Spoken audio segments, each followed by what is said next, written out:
infinite power, infinite power, infinite power,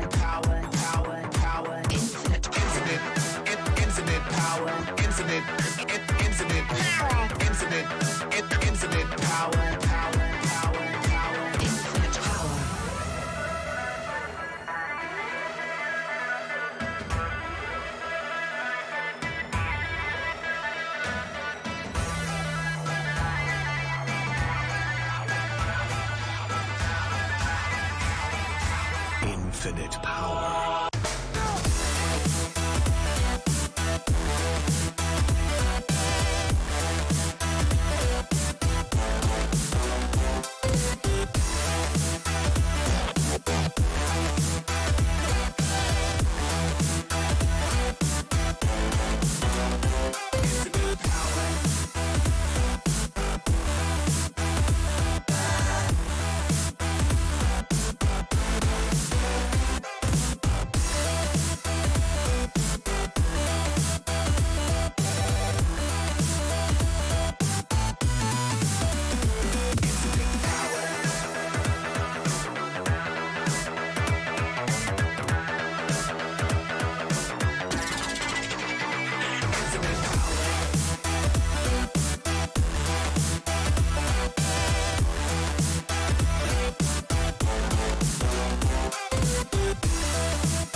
Infinite power.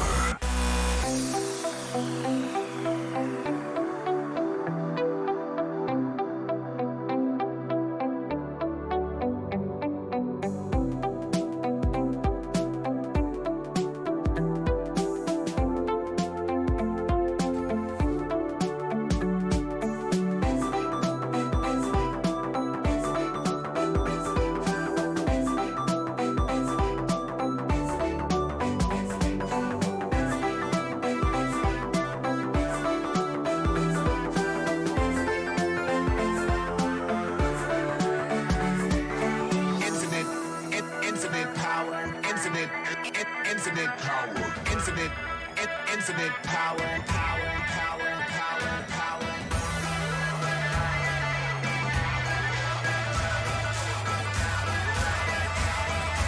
Infinite power.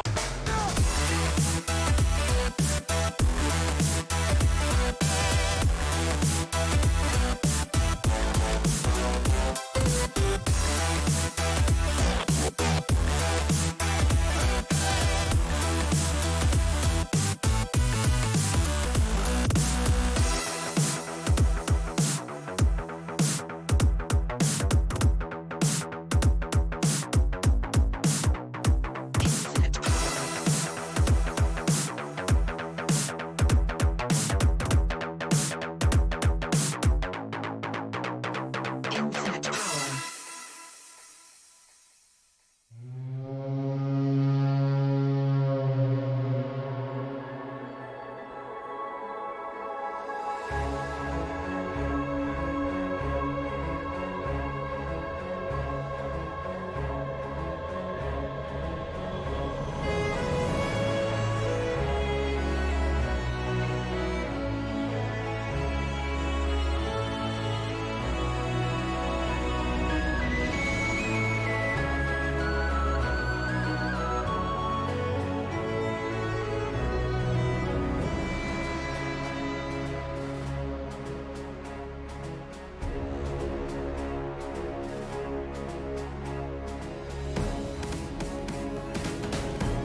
Watching seasons change, our roots were.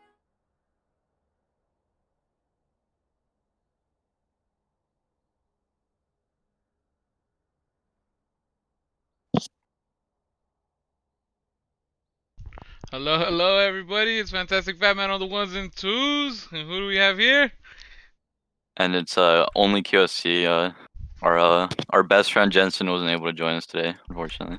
Unfortunately, Big Boss Don could not be with us today, but we still have at least one corn dog here. And True. oh, what was that? True. Yeah. And then right now we got the grand finals: Team El Oso versus Team Darkblaze. Uh, Sorry for starting it up a little bit later. We had a bit of technical difficulties, but the good thing is we're gonna get started right away here. We gave him the R for Pro Draft, and it's Team Darkblaze versus Team El Oso. Darkblaze155 was part of the Sunnyside varsity team that El Oso did help and coach, so it's gonna be a student versus the master here. And well, what are you looking forward to watching, Quest? I mean, I'm looking forward to a lot. We did see all the crazy things that Team Meloso pulled out yesterday. Maybe we'll see some bans being drawn out based on what happened yesterday, but I didn't really get to see too much of what Team Dark Blaze has been doing, as we only got to see one in the semifinals. So I'm ready to get surprised by them. Yeah, I mean, I wasn't too mad about the funnel thing, it was definitely a curveball at the enemy team, but one thing's for sure is that funnel has a lot of weaknesses, and unfortunately, they were probably just thrown off too off guard to even think about them so last minute. Uh, you think he's gonna pull out funnel again on Dark Blaze? Well, he probably won't feel like he needs to. I mean, knowing LOSO, so I mean, we probably won't see it until maybe a game 5 sort of scenario, or maybe match point. But I really doubt we'll see it today. Yeah, it's gonna be a lot. It's gonna be a lot harder to pull off, especially with Team Darkblaze already understanding that that's gonna be that's gonna be coming at them. Yeah. They do have Acolyte in the mid, and Darkblaze, he is a jungle main, so I think he'll know exactly what to do when he sees a funnel type of situation come his way. Um, Hopefully, he doesn't have to show it off because the funnel, I'm pretty sure up in the higher elos quest that it could get punished extremely hard, and Yeah. yeah, and then once it falls behind, I mean, Team L also might as well just FF if that's the case. Yeah. But here we go, a whole new set of matches, best of five. Or you think we're gonna be going to five? Um. I'm actually not too sure. I mean, that's obviously what I'd want to happen, because more games, more content. It's very exciting when the games get very tense, and the stakes are super high. So Yeah. I'd like it to be a 5 game series for sure. Mhm. Well, I think I think it might not go to five. Mm. Only because they gotta El Oso's gotta be worn out. No, Team El Oso. Yeah, probably. They went to 5 games yesterday. I'm pretty sure they're Yeah. probably a little tired here. I think if they get into any kind of difficult situation, it might go south. We saw T4D have them on their heels, but knowing how tenacious the captain is, El Oso, I'm not too sure. But here we go. We're underway for the first pro draft. Yep. There we go. Spew your knowledge. Let them know. We got a Z ban, Echo ban. So a couple of target bans already. One for El Oso, and the Echo, I believe, goes more towards Dark Blaze. I think he takes that into the jungle. Yeah, and Alyssa obviously knows his students champ pool. He knows what he plays. He knows what he's good at. So he's already taken that off the table already. He doesn't want to deal with that. And Yeah. we do see Ornn being banned. We did see Eggs and Rice play Ornn a couple games during the series yesterday, and he looked pretty good. He was getting those engages off, and he was very effective. And this scaling is actually comes in very handy in later stages of the game, so they really don't want to play against that. And Mordekaiser too. Yeah. We did see how effective the Mordekaiser was in yesterday's game. So yeah, it's definitely a very scary pick to leave open if you're on red side. Yeah, and Hostile Avocado apparently was the starter who took Elvister's spot. So Mhm. if Elvister was a monster with them, we can only imagine what Yeah. Hostile Avocado could do with it. Oh, And we they do left see. Sovin. Yup. Signature pick by Hostile Avocado. He finally gets Shen. Hopefully he forces Team El Oso to make it a ban, because this is a little bit of a disrespect move. Yeah, they. I mean, Elisa probably thinks they have an answer for it. I mean, this. I'm curious to see what Elisa will pick into this because Poppy. Okay, so this is actually interesting because Shen can't really taunt just because of the W mechanic on Poppy. So Yeah, taking some power away from the dueling of Shen, he has to play a little bit more reserved and a little bit more calm in these trades because it's really hard to trade now. yeah. Oh, Maokai. I wonder where that could be going. Mm, Maokai. You think Support maybe? you think it would be support? I mean, I remember seeing Death Slayer play a lot of like weird stuff bot lane. Like I did see like some games with Camille support. I don't know, some just like really strange like out of meta picks, and that's something I probably expect from a play like Death Slayer. Yeah, I mean Death Slayer did pull out Galio, right? And Yeah. I think actually I shouldn't say it because I don't think it was in a regular game, but he also pulled out another unconventional support. Mhm. Well, it's definitely a support idea, Mhm. but yeah, it's not normal. And Mhm. we got a Morgana, and then the respawn bands was Kane, Elise. Oh, I'm sorry, Lissandra. Kane, Lissandra, Mhm. and then the Yone. And what do you think is gonna be the last one? I think that's a good choice this year, Yeah. just because you're having these really tanky champion routine Shen Maokai. The only one of the only champs that could really deal with those tanks like really effectively is Azir. Corki's another champ that could deal with those champs well. Mhm. But Azir's very hard to deal with. We did see Elosa blood out yesterday, and it was very hard to kill him. Yeah. Oh, Rammus. Rammus went through. Something that Team T4D did not want to see on the on the Rift after game Mm. one, and it's a Nivea. Ooh, that's an Acolyte special, I think. Yeah, I do remember. I do remember Acolyte playing in Nivea a while ago. I haven't seen it recently. Yeah, this might be one. He has to blind pick here, so this is probably what in his head was the most blind pickable champ. Yeah, I mean red side definitely are gonna give it up to El Oso, someone who could utilize it the most maybe. Only because Hmm. Sizz, he has unconventional jungles, so he's not really looking to counter pick. He's really just looking to see what's the most comfortable pick he has into what he sees the enemy Hmm. have. So he's a little bit more a teammate and will pick it blind. Another thing too is 0 and 11. We know that he has a comfortable set amount of champions as well, not really looking for a counter. And Graves is actually kind of scary. Yeah, I mean, we do see Sizz tend to fall behind a lot in the early game, but he always makes himself useful. He always gets those objectives, and it doesn't seem to matter how like low impact he is in the early game, because then he does end up picking it up later on, as we've seen in multiple games.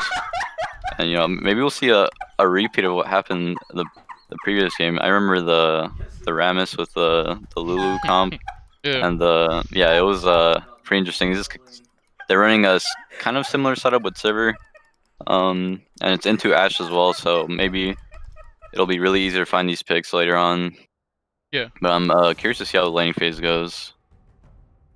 Well, we shall see. It looks like it is a Maokai support. I don't think they're gonna give up Shen's pick to anyone else but Hostile Avocado, right? Yeah, Uh, I agree. so let's see. Let's get into it. They are already getting it ready. We'll go ahead and confirm up right now where they're going. But yeah, like I was saying, Hostile Avocado, I don't think he's gonna let that Shen slip away. I think that Hmm. was like a first pick, definitely a topside Shen. But oh man, Morgana Sivir, that's a lot of CC denial. Yeah, for And sure. yeah, and then they have a lot of CC on the other side, so it's really Team Alusa's bot lane to lose, no? Yeah, because it's really hard to punish Sivir and Morgana. I mean, I think the only thing that could probably punish is if they're caught out like overextending super hard. Yeah.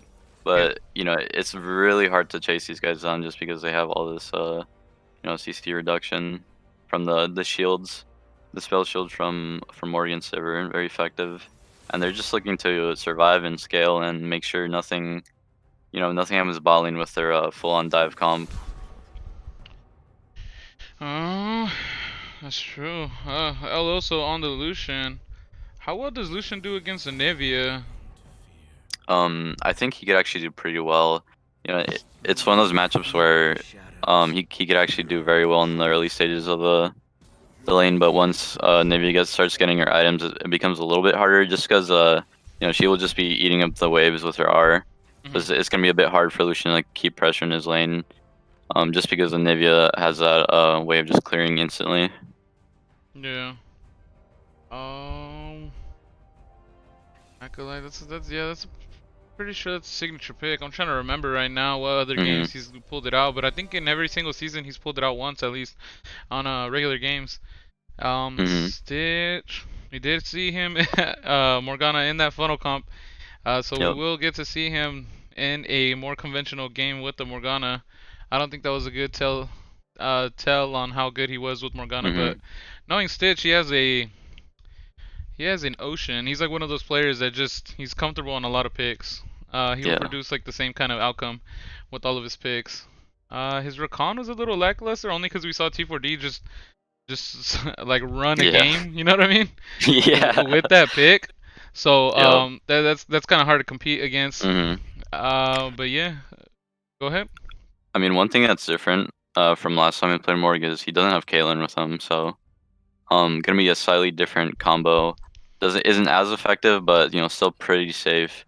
Mhm. I think Morgana's gonna be pretty useful later on, just to keep that spell shield on the Lucian. Since Sivir already has her own spell shield, maybe you could save that for the Lucian in case Maokai tries to force something onto him. So it makes Yeah. Lucian's life definitely a lot easier and reduces the pressure and reduces pressure for him in the fights for sure. Yeah, 100%. And Rammus though, Graves. So Darkblaze, he kind of has to go pedal to the metal, right, in order to fully punish this Rammus. Otherwise, we're gonna see the exact same thing where, Yeah. yeah, Lunatic Plus did kind of put him on his heels, in the early game, but he was able to slowly inch his way back, like how you said with the objectives. Mm. So Darkblaze, in he is on his original role. This is his main jungle. So hopefully he will understand to like just never let off the pressure of Naramis. But Mm. again, like we saw, he gains like 59 armor. It was right. Yeah. How does Graves do with that? I mean, he can go lethality, right? But Yeah, I mean, Graves has like several different build paths. He could have built Black Cleaver in one of his build paths. I'm pretty certain, and mhm, maybe he goes for something like that to help him duel the Rammus. Yeah. yeah, and then one thing that also I was thinking of is he can go the DPS route, or he can even himself go tanky, right? Where he goes like PD Death Dance type of situation, or no? Yeah, yeah, yeah. I've seen that sometimes too. It's Graves is a very versatile champ when it comes to builds. I do like Dark plays on the Graves just because it does seem to be his type of champion. He likes getting those leads and transferring it to the other lanes. Mhm. But we'll see if he'll be able to really snowball with this Graves. I remember we seen Team Decency actually fail just to snowball in Graves comp several times. So I'm really curious to see if Team Dark Blaze can pull this one off. Yeah, I'm truly excited too. We saw we saw two of the younger players, jungle mains, and they really made a stamp on the scene. Mm, Basically showing that they're the top players as far as jungle role goes. When it comes down to the newer players, Darkblaze is one of them. So yeah, I'd like to see him successfully ramp up the Graves, especially since, like mhm, I always say, every time I see this team, I hear about this team. This is exactly what I wanted. I wanted Acolyte with a bunch of young guns. Wanted him mhm, to be able to control all of their all of their mechanics, all of their fiesta, their mhm. aggressiveness. You know what I mean? Yeah. Um, But here we go in the chat. I already saw a couple of people say who they think is gonna win. Darkblaze. I saw a lot of Darkblaze. I think I saw one Team Eloso. I saw Kyo say El Uso. That was pretty funny. The Gooch Pooch is there too. T4D's in the chat. He says Darkblaze. He thinks Darkblaze will be able to abuse the Rabbit Fix. Only one way to tell, and it's coming up in this game. First game of the grand finals. Who's gonna get the first strike in the series? Hopefully Darkblaze, right? With just with the Graves. I want to see someone be able to show off Graves' full potential, because I think we haven't really seen it in any AOE game. Yeah, and it's always very fun to see a good Graves player just take over a game. You know, one-shotting people left and right. You know, moving across the map. You know, just power farming. I've actually never seen like a really good Graves just take over the game. You know, obviously outside of like the big leagues like LCS. Yeah, I think I'm not gonna lie. I think El also snowballed with Graves on the last draft with T4D. Oh yeah. Yeah, I think I remember. Yeah, I think that was like the one time, and it was not on stream though, unfortunately. So, you had to really you had to be really paying attention to games to see it. I think I remember a game like that, but I do want to point out that Darkblaze did go cleanse smite this game, so he will be a little bit more slippery. He doesn't want to be, held down by these CC abilities. So I mean, what do you think? Do you think this is a smart move or a mistake?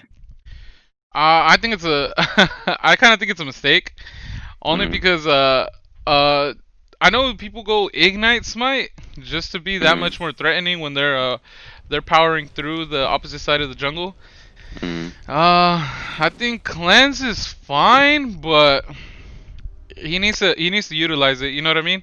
He needs to make sure that he's actually using it, and not just because he's scared that he's gonna get caught out. As far as like as the later game goes. Yeah.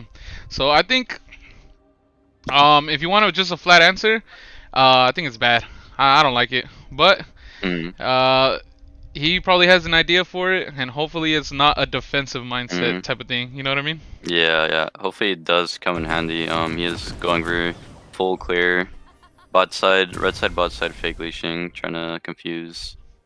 Blue side. You're ahead. I'm at 123, 120.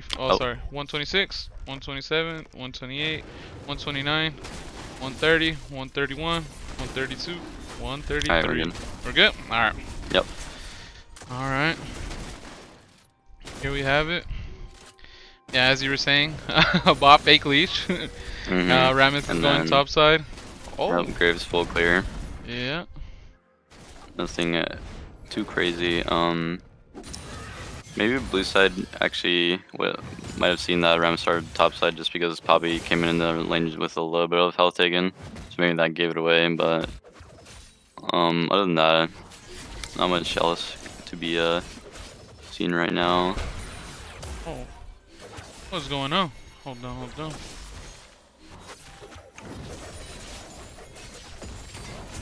What the heck happened? On bot side. Oh, sorry about that. Bot side, that Slayer. Ooh, he got caught out with the bind? That's what it was? Yeah. So red side got level 2 first, and they were just able to, capitalize on the fact that they're stronger, and they just, landed up one binding onto the Maokai, and he just falls because he did not respect the level 2. Oh no, that was all bad. Oh man. What's it called? Sorry, I got a little bit of technical difficulties again. It's okay, yeah. We're all good, right? Yeah, it's on the screen. There we go. The overlay was needed. And here we have it. So first blood already on the side of Team Eloso.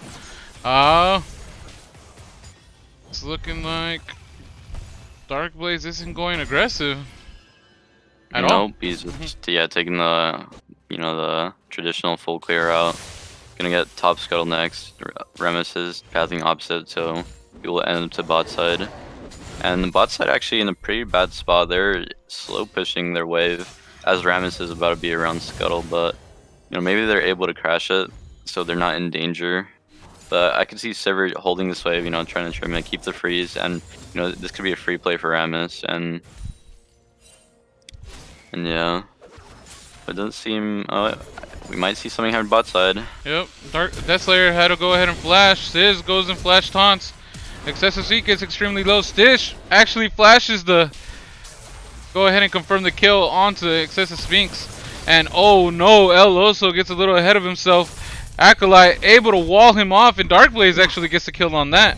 So now he's on the board. Yeah, good kill from Acolyte. That actually helps him out a ton in this matchup. Yeah, he's gonna be feeling pretty good because he gets a full reset and he gets to crash the wave. Mhm. LSO doesn't lose much, but you might end up losing a cannon minion here. But you know, you're still happy to get that kill on your Nivea, or to help your Nivea at least. And yeah, and what happened a little bit earlier bot lane, we did see the secret events happen. You know, Ashe did end up breaking a freeze, and it ended up costing them because you know Rammus was pathing bot while the wave was gonna crash right in front of their tower, not actually crashing at the tower, and they did get punished for it. So I do want to give props to Rammus and Stitch for recognizing that and you know going for the play. Well done, well done. And here we have Darkblaze actually on the Krugs. They are level 1 Krugs, but it's okay because it might be looking like I don't think they would want to tower dive a Poppy, right? No, definitely not. Just because of her W, it's nearly impossible to taunt her. Alright. Here we have the bot lane actually super aggressive, and El Oso still very aggressive up in the mid lane. Yeah, this is just how the matchup's gonna go for a little bit. If Acolyte ever throws out a Q, he's just gonna get punished with the full Lucian combo. So can't really use Q for wave clear. So we'll be getting pushed under. It's okay, it's okay because she'll be getting sick soon. So it'll be way easier to deal with these minion waves. And due to all that prio, it looks like they're making a move. Team Eloso making a move onto the first Drake, which is a Mountain Drake. Oh, but Team Darkblaze actually muscling their way through. They decide to back off. Oh, Acolyte actually walls off all of Team Eloso. And he actually waits it out. Oh, actually doesn't taunt. And they let go of the drag. First drag over to Team Darkblaze. Yeah, interestingly enough, the red side didn't seem super confident in, you know, fighting that. Eloso did not have summons that fight, so I respect. Oh, Darkblaze. Look at this. Darkblaze actually goes in. Oh, and 11 having to blow a summoner spell heal. Oh, okay. I thought he flashed as well. No, but no. And Darkblaze, that was some nice aggressiveness right there. And the cleanse. The cleanse was used. Interesting. So I think that's what he's looking for out of the cleanse, that type of value. Didn't really pay off too much there, but got one summoner out of it. He'll take it, and she did get sort of low out of that little exchange. So you know, good to see. It's actually doing something at least. Yeah. Alright. Camps are rubber banded. The first buffs. Let's see. Yep, and bot side just resetting. Probably will see. Oh, Excessive Thing stayed. Oh, Acolyte taking a full combo, but Darkblaze is here. He might be able to punish El Oso. Acolyte still had the Nivea egg. El Oso getting extremely low, and it looks like he's actually accepting his death. And another kill on the board for Darkblaze. Yeah, and perfect timing from Darkblaze. He was just off his red buff, and he came in at just the right moment and ended up saving his teammate. It was a big kill. You know, getting kills on Lucian is actually very, very problematic because you'll be able to keep you know, pressuring this Nivea, which is not really what you want. You want to let her scale and get farm and you know, keep her in the game. And that's gonna be another kill for Darkblaze. You know, we're seeing this snowball, you know, keep getting bigger and bigger. So we'll see if he'll be able to snowball this game and end it. You think this is a game to go lethality, Grace? I probably would not say so just because Rammus and Poppy. I think you still have to deal with those when you're gonna be fighting in these team fights. So probably not the most optimal thing to get in this situation. But I don't really play Graves, so I wouldn't know. But that's just what I would think. Yeah. Oh, Sizz in the top lane. Oh, actually stopped with the hostile avocado's taunt. Sis still trying to walk, get into range, but unfortunately unsuccessful. That's a good time by Hustle Code. Completely misses getting ganked there. And they also did walk up, so Accolade does get free pressure out of this. And actually might be able to clear some of this vision. Oh, Eloso does anticipate this and already nearly set up a trap, so... Oh, really and have to- Sis actually flash taunts over to Acolyte. Acolyte walls off Sis. He is sitting in his storm. Darkblaze, though, here to respond again. Camping. Oh, collateral damage actually finishes off, executes Eloso. And, yeah, go for it. Great Super punish. nice. Yeah, and a great punish. Not sure what Sis was going for. Lucian was pretty out of range. I mean, maybe they could have gotten the kill if Eloso managed to get a culling there, but it seemed like Eloso did not want to do that, just based on like how they were moving. And you know, it does end up with a Rift Herald and some more minions lost from Eloso. Yep, looks like they're getting the first rift of as well. Where are you gonna put it? Mid? Just because just to get Acolyte further ramped up that much more? I mean that's probably something I do, but you do have several options. Maybe you look for something top lane or bot lane, or you could just use it to reactively use it. Maybe wait for dragon as well. But you have several options, but maybe mid lane is the most or the best way to use it, just to keep Acolyte keep the pressure. You know, make sure if Lucian ever leaves his lane, then he's gonna be losing his tower. Ooh. Sis in the bot side. I wonder if they saw him. I don't think so. They don't have a ward there. Are they gonna walk up? They suspect something. Might see a sapling just tossed in there. That'd probably be the best thing to do, but maybe he's just gonna back here. Death Slayer back. That's kind of an awkward time to back right there. Yeah, I'd be looking for a kill here if I was red side. Excessive Sync's a little... Oh, look at this though. Darkblaze coming in, and oh, actually kind of melting Sis. Sis able to get the taunt onto him. Ash Arrow comes through to help out onto Sis, but Stitch gets a extremely well ultimate. Both carries actually cleanse it off. Excessive Sphinx gets extremely low. The shutdown goes over to Sis, and Excessive Sphinx is able to walk away from that. He looked like him too. He was gonna fall, unfortunately, but a nice play by Team Eloso. All rotated well. Yeah, and unfortunately that happened as bot lane lost prio and the support had a recall, so Darkblaze had to lose his life there. Did burn the cleanse too. Didn't really matter if he used it or not. Still ended up dead. So Team Eloso does get to pick up a drag. It's pretty good to try to work towards the soul. It is Infernal Soul, so these early dragons are very important. Oh man. A little bit of a hiccup for Team Darkblaze, but it still looks like he has all the momentum in this game, right? Yeah, I have yet to see Shen look for a play, but I mean, his Stand what United could he was on really CD. do right now? I didn't see Oh, it where was? it went though. Yeah. Oh, you might have gotten actually cancelled, but yeah, I didn't see him use it.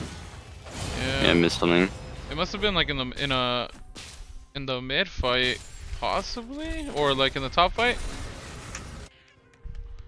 Not sure, cause it just came back into CD and it's a very long cooldown. 3 minutes, yeah. And that Cloud Drake would have been nice on the side of Team Darkblaze too, just cause of that Shen ult. Oh, bot side. Yep. Oh, but it looks like Hostile Avocado is also skirmishing with Exit Rice up in the top lane.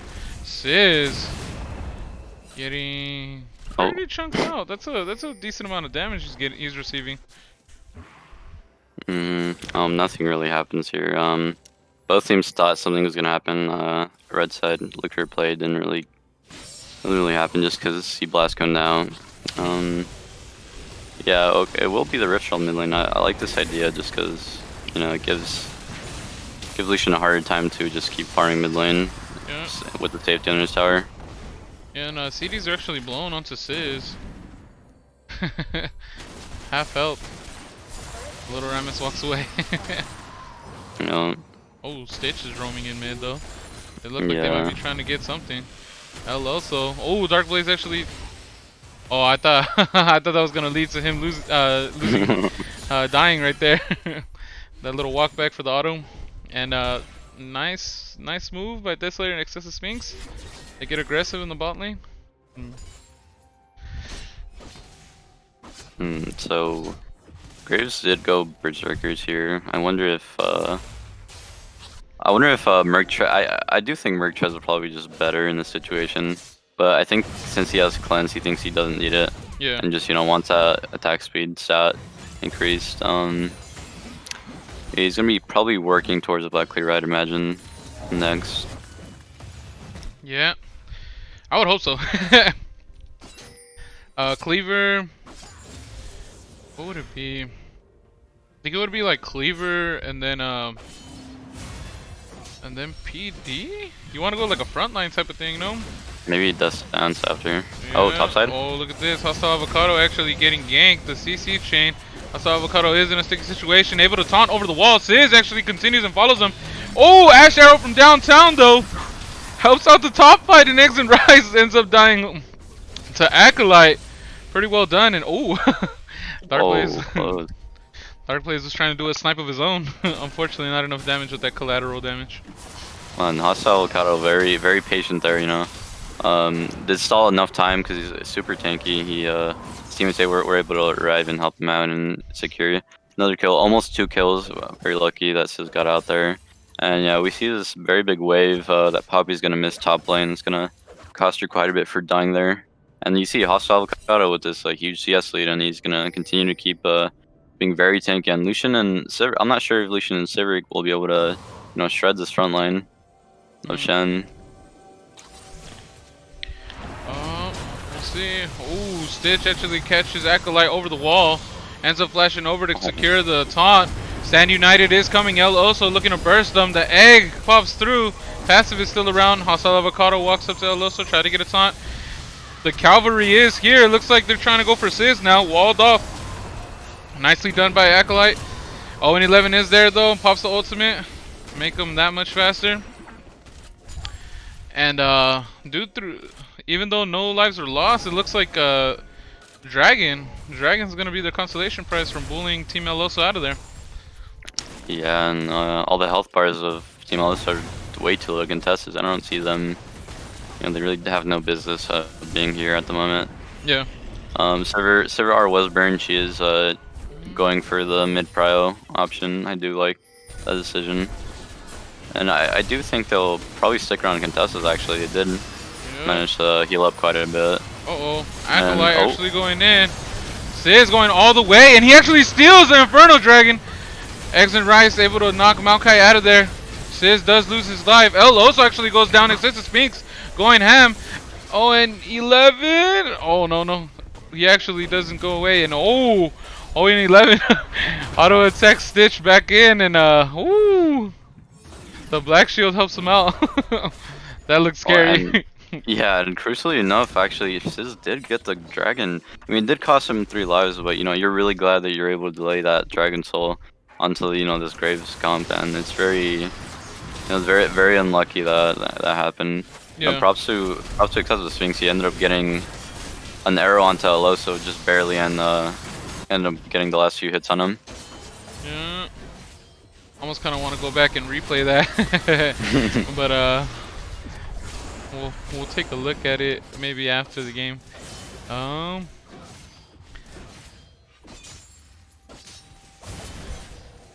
Hostile Avocado already picking up a turret. Oh, not already. It's actually 18 minutes into the game. We're bleeding into mid game. Rift Herald. And you're seeing these this mid lane XP differential. It's very, Acolytes are above 2 levels on El Oso, and he's gonna keep scaling, getting even stronger.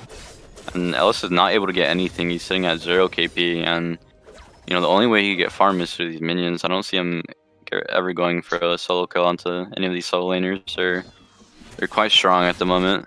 Yeah.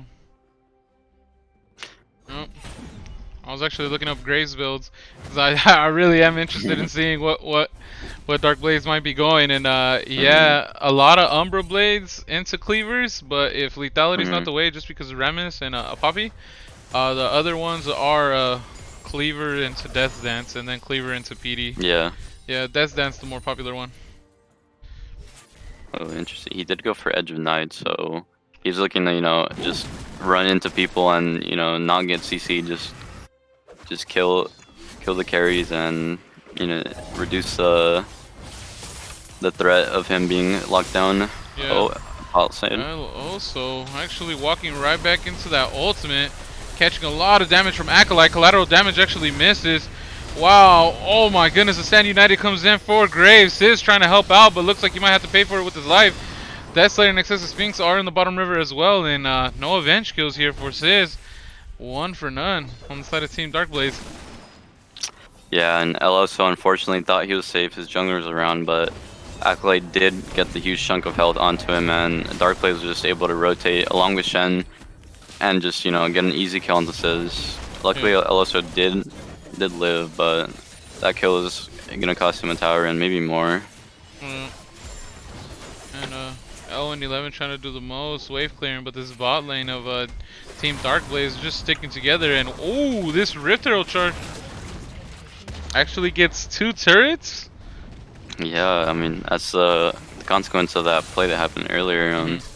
Eloso can't really afford to overextend this far into the lane. He's not strong enough, so glad to see Team Darkblaze really taking advantage of his mispositioning in the lane.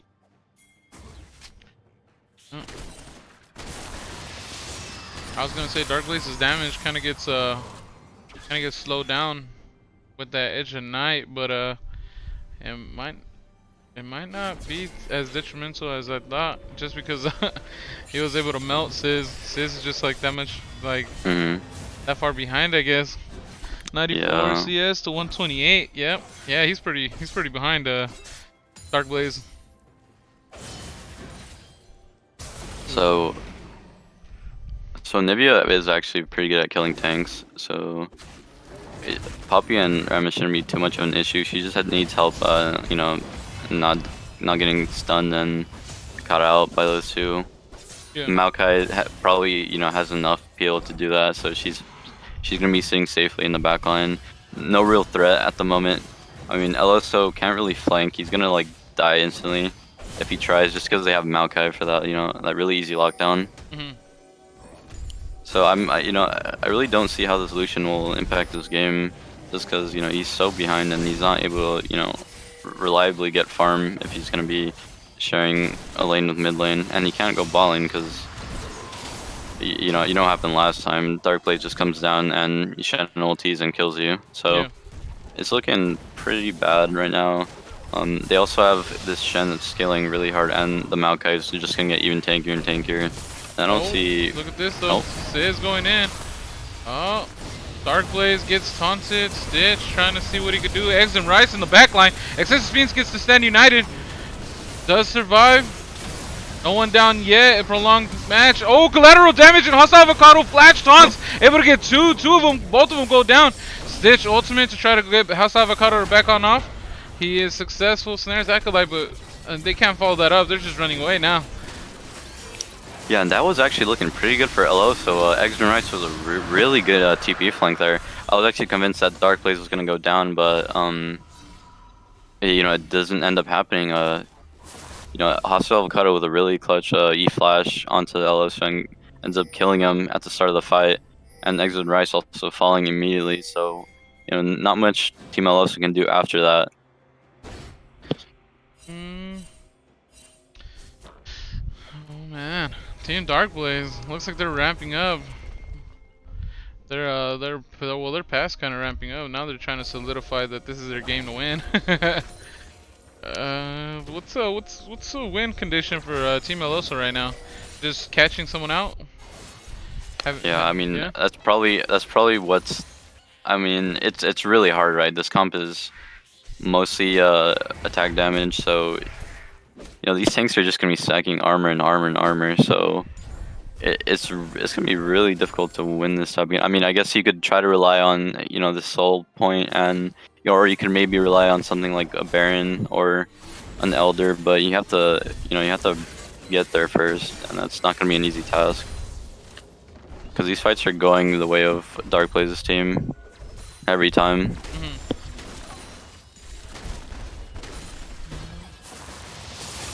Oh, excellent Rice. Looks like he's getting picked on now by Acolyte on the side lane, and wow, Nivea might have no answer. Just that global threat Yeah. by Shen, and then also Darkblaze has just kind of been everywhere. So yeah, you send 2 people to Nivea, she's gonna slow you guys, and you're gonna see a Shen come up as well.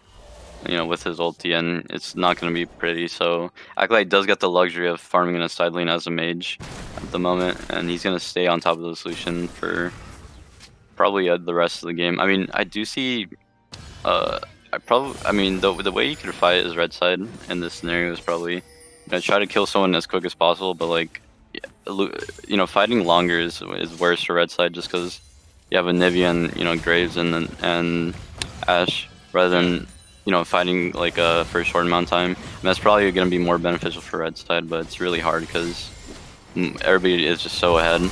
oh, and look at this. Team Darkblaze actually going for the Baron. Deathslayer getting a little too ahead of himself. Dies before his team could go ahead and secure the Baron. Also, Avocado kind of having his way with Eggs and Rice down in the bot lane. Oh, gets the taunt. Oh, doesn't have that finishing power. And yeah, it looks like Team Darkblaze gets muscled out while trying to sneak a Baron.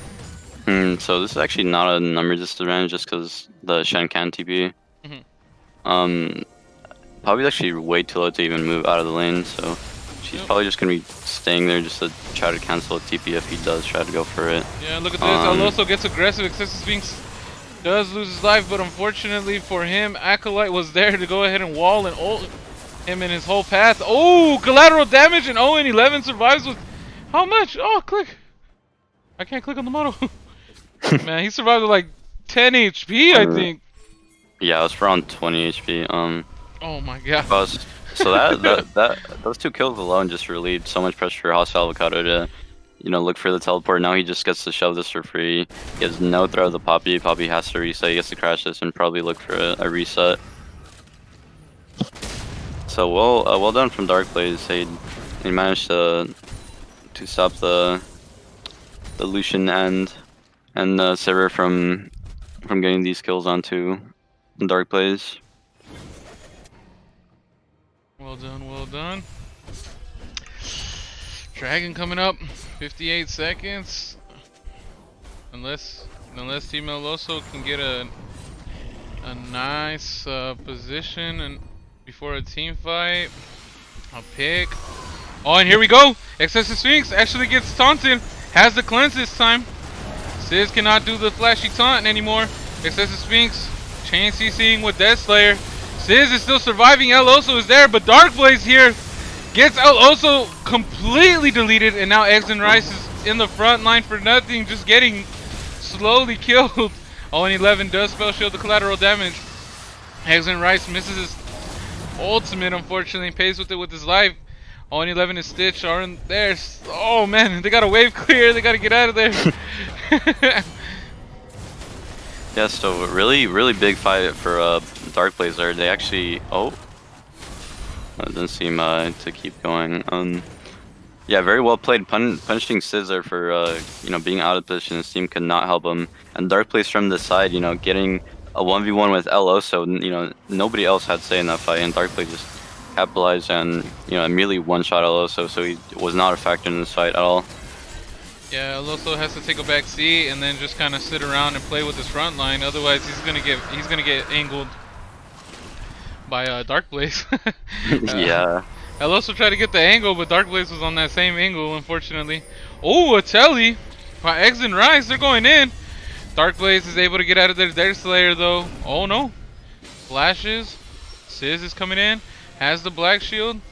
Is he gonna be able to catch up? Spring Plat flashes for Deathslayer.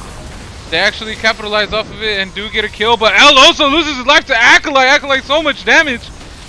Oh no, and from what it looked like, aggressive play from Team El Oso, a winning play, unfortunately, it is not. Excessive Sphinx picks up a kill onto Sizz. Stitch getting deleted by Darkblaze, and there Oh, and 11 loses life. Eggs and Rice then in turn.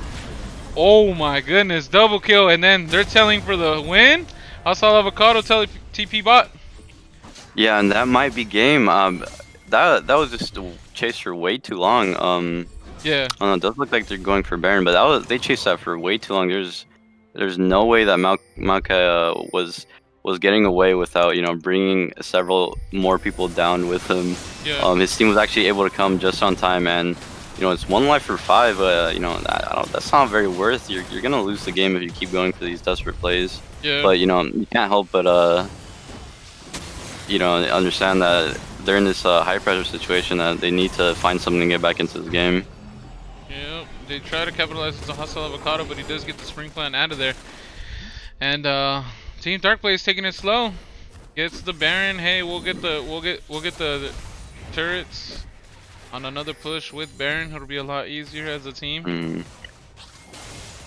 Yeah, and I would like to say this game's over just from the gold lead alone and the Baron going over to Darkblaze and Dragon coming up pretty soon. I do think they're just way stronger. It's actually impossible to lose a fight. But anything could happen. Maybe El Oso will find a clutch fight, and maybe they'll start working towards that soul. But right now it's gonna be the harder part to get through. Knowing all the members of Team Darkblaze have Baron, so they'll just be shoving all the lanes through, and the Sivir. This is where Sivir actually helps out, just because you're able to shove these waves more effectively. Or answer them, I should say.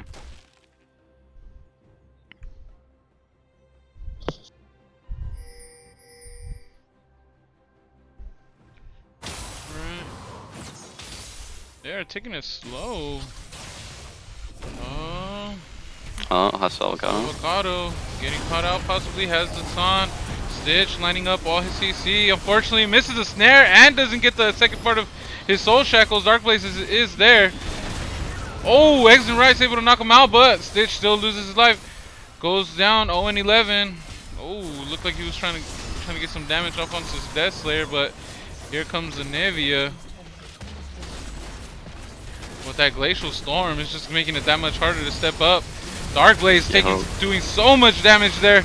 Excessive Sphinx getting all the free autos onto Sis. Sis goes and loses his life to Acolyte. Acolyte picks up the kill on that Eggs and Rice. Oh man, he's just kind of sticking around. The Baron, is this the last push? One Nexus turret goes down.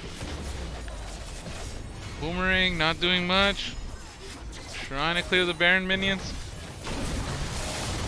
Death Slayer going in. Glacial Storm just sitting on top of 0 and 11 and Eggs and Rice. And the Stand United actually came through for Hustle Avocado and double kill to finish it off. First strike goes the Team Darkblaze. And the dominant performance from 3 of the members of Team Darkblaze. I mean, that was just crazy. I mean, this is what happens when you leave Shen up and you leave, picks like Anivia. I mean, Anivia probably wasn't super, probably was anticipated, probably something they, don't think is a problem. But, you do got to question a little bit the Lucian pick into Anivia. Not able to do much into it. Pretty much not really effective at all. But I mean, we'll see how Team also can adapt for next game. But there's one thing for certain, Team L also has a lot of bags in their trick. A lot of bags in their trick. A lot of tricks in their bag. I don't know, man. Give up on that slogan. Sure. They got a lot. They still got a lot up their sleeve. I like that one better. I like that saying better. No, they still got a lot of the first game. Yeah. So lots to change. Maybe just testing the waters with these champions. Probably won't be seeing Hustle Avocado on Shen unless they do try to first pick it for Eggs and Rice. But yeah, I mean, pretty good performance from the top side of and bot side too. Bot side actually was able to do a little bit of work, and just a pretty solid game from Darkblaze for sure. Most definitely, most definitely. Let me get you into the lobby. Looks like they're trying to get started ASAP.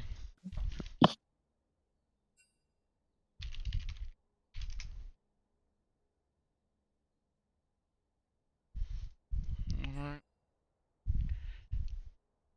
So we know that Eloso has tricks up his sleeve, but does Team Darkblaze have tricks up their sleeve? What do you think? Hmm. Do they got a? Let me see.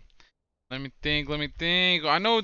Ah, man, I didn't get to fully like indulge Mm-hmm. and digest the games against Team Baking Yummy. I kind of glanced over them through Mm-hmm. Chunky Monkey's stream and Hostile Avocado stream, and I kind of just glanced over them, unfortunately. So I think I think El Oso messed up and gave Team Darkblaze their best their like best kind of win condition. Like there was power picks and comfortable picks all across the board. You know what I mean?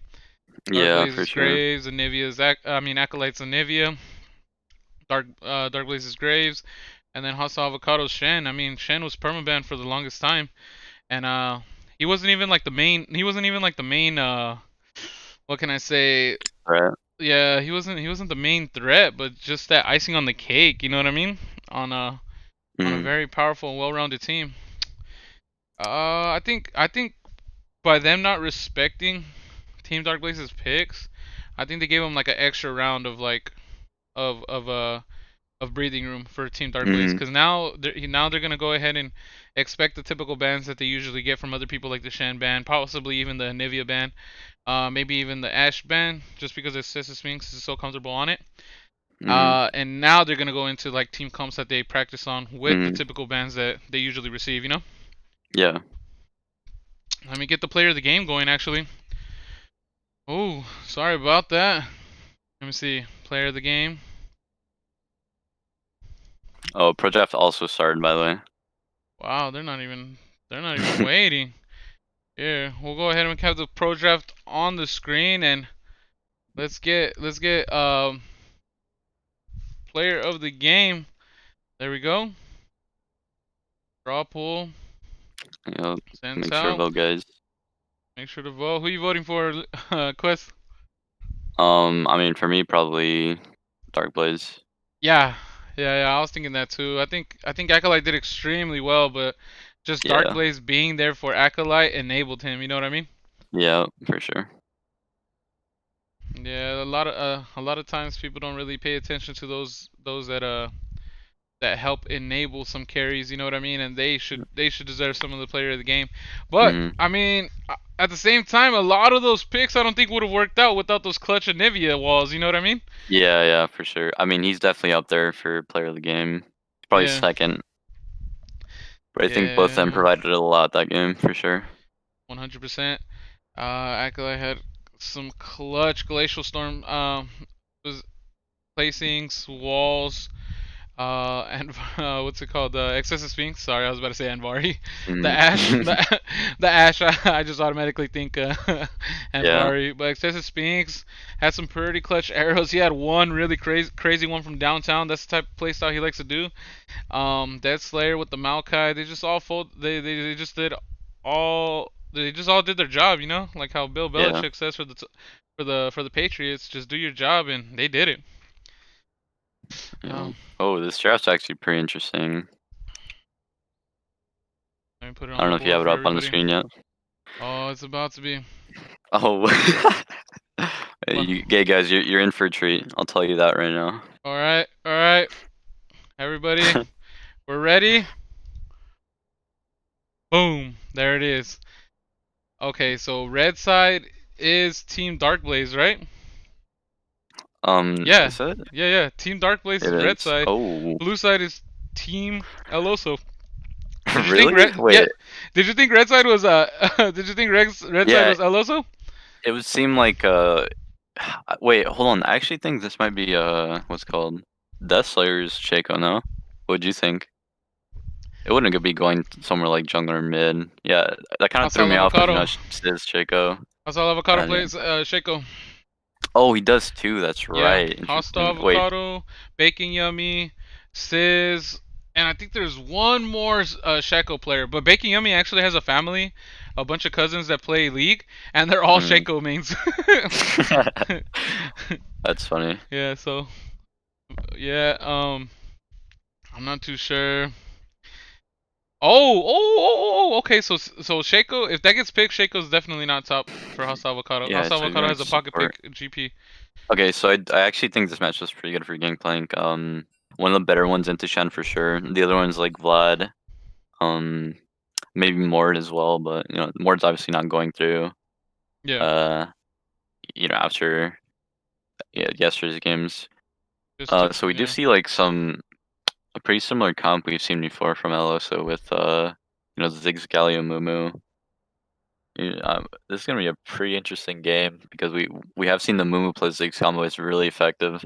It mainly revolves around the Mumu ulti setup and you know adding the Galio. I don't think we saw the Galio with the comp before, but now Mhm. we're gonna see Galio along with this lethal combo, so it'll make it even more deadly. So yeah, interesting.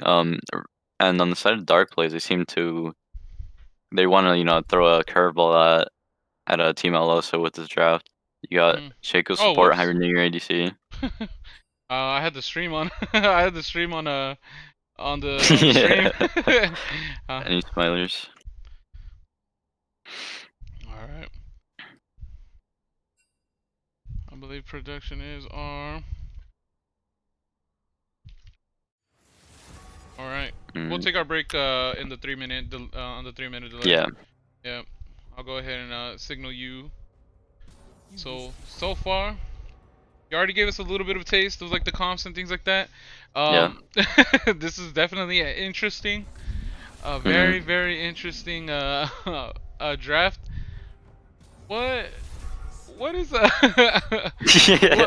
what is cuz like okay, we saw we saw the Ziggs and it's a Mumu, right? Mm-hmm. We saw the Ziggs and a Mumu before. It did really well. Yeah, Sizz and El also like lining up that Amumu with different kind of power picks in the mid lane. Galio's getting added onto here, so if they do try to like heavily go for El Oso in the Ziggs, yeah. besides the satchel charge, he also has the Grand Entrance or by Galio. The Mm, Galio R comes in, helps him out that much more. Stand United, I think was a really good yeah, one too. Stitch might be using the Galio bot though, I think, right? Is that what you were saying? yeah. Yeah, I think it is gonna be a Galio bot. I mean, I don't think it'd be something like Galio mid. It Or could be, Galio top? but I do expect the mid lane to go to Ziggs just because Ziggs does have an easier time into Ori. Yeah. So one thing I do want to like point out is we do see this like similar, pattern with Team Dark Blaze. They have all like strong picks, and they have all pretty comfortable champions. Mhm. They have a Hostiles game playing. I'm sure he's very comfortable on that. Dark Blaze Kane and Acolyte's Oriana, which we all have seen him play multiple times throughout the seasons. And we see the surprising factor, of this bot lane, Shaco and Heimerdinger bot lane. So really interested to see. This is what happens when you ban their standard Ashe and take the Galio. So Yeah. something a little crazy here. Uh, you gave you took away their standard. They just it's like all right, let us off the leash. Yeah. All right. And man, I actually been such a fan of watching Dark Blaze team just because the bot lane makes it so much interesting with these like crazy picks. I think actually them going Heimerdinger and Shaco, Hmm. uh, and then Owen 11 still being able to get the silver. I Yeah. I think this is gonna work more into the favor of Team LO. So just because Owen 11 doesn't really go aggressive, he kind of just waits it out, gets a yes, Hmm. Yeah. gets his items, and then becomes a threat after, you know. So Yeah. Heimerdinger and Shaco are kind of just playing into those hands, in my opinion. Hmm. But I think their thought process, they want to make a bot lane a point of pressure with Heimerdinger. Uh, I'm not quite sure if Heimerdinger out pushes Sivir in the early levels, but I think he will be pressuring the Sivir, which is something we probably don't see often just because he has pretty high wave clear. But we'll see how it plays out. Very interesting bot lane for sure. 100%. And if you want to go ahead and take a break right now, go ahead. Hmm. All right, I'll go ahead and deafen the Discord. I'm gonna take a break myself. I need to make sure my equipment is working to its fullest capability. Everybody go and get your drinks. Go and get your popcorns. It's game 2. Grand Finals. Team Darkblaze versus Team El Oso. Darkblaze. He was coached by El Oso. And actually, Acolyte had coached El Oso a little bit as well. So, hey, it's a whole family reunion here. We'll be right back. One moment.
And we are in. How we doing? How we doing? Let me get Acolyte back in. I mean, sorry about that, Acolyte. Let me go ahead and, I'll pause. Let me get Quest back in here.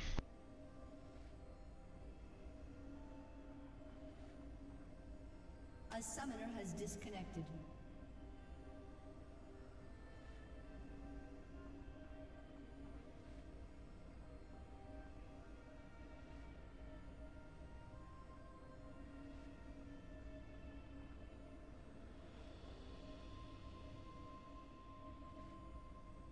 Quest, we ready? We here? Yep, How we doing? How we doing? pretty good. Excited for this next game, but there's a pause, unfortunately. Yeah. Alright, we're reconnected. Okay. Alright. Let me put it back on. Let me put it on the screen. Get it ready for everybody. Wait, does this like? I think this syncs it for us since there's a pause. Um.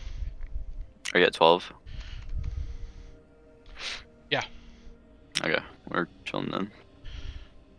Thank goodness.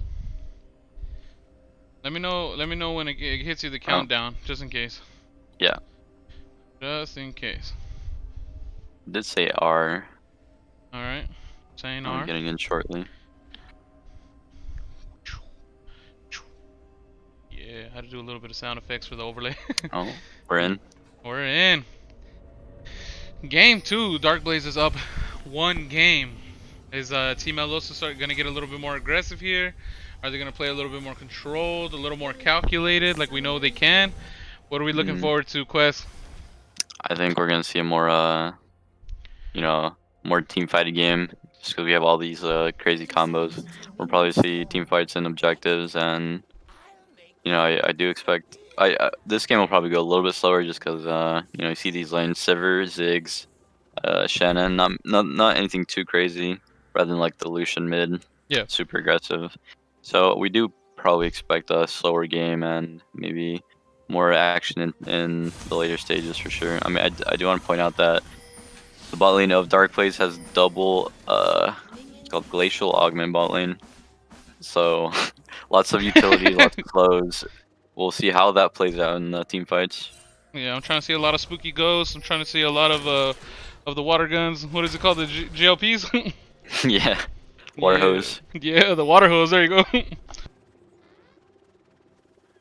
Yeah, it's nothing too crazy, just standard starts. Probably full clear for Kane. He did go Conquer, so that's signaling that'll probably be the red Kane. So we gotta see what lane he'll camp, probably top lane.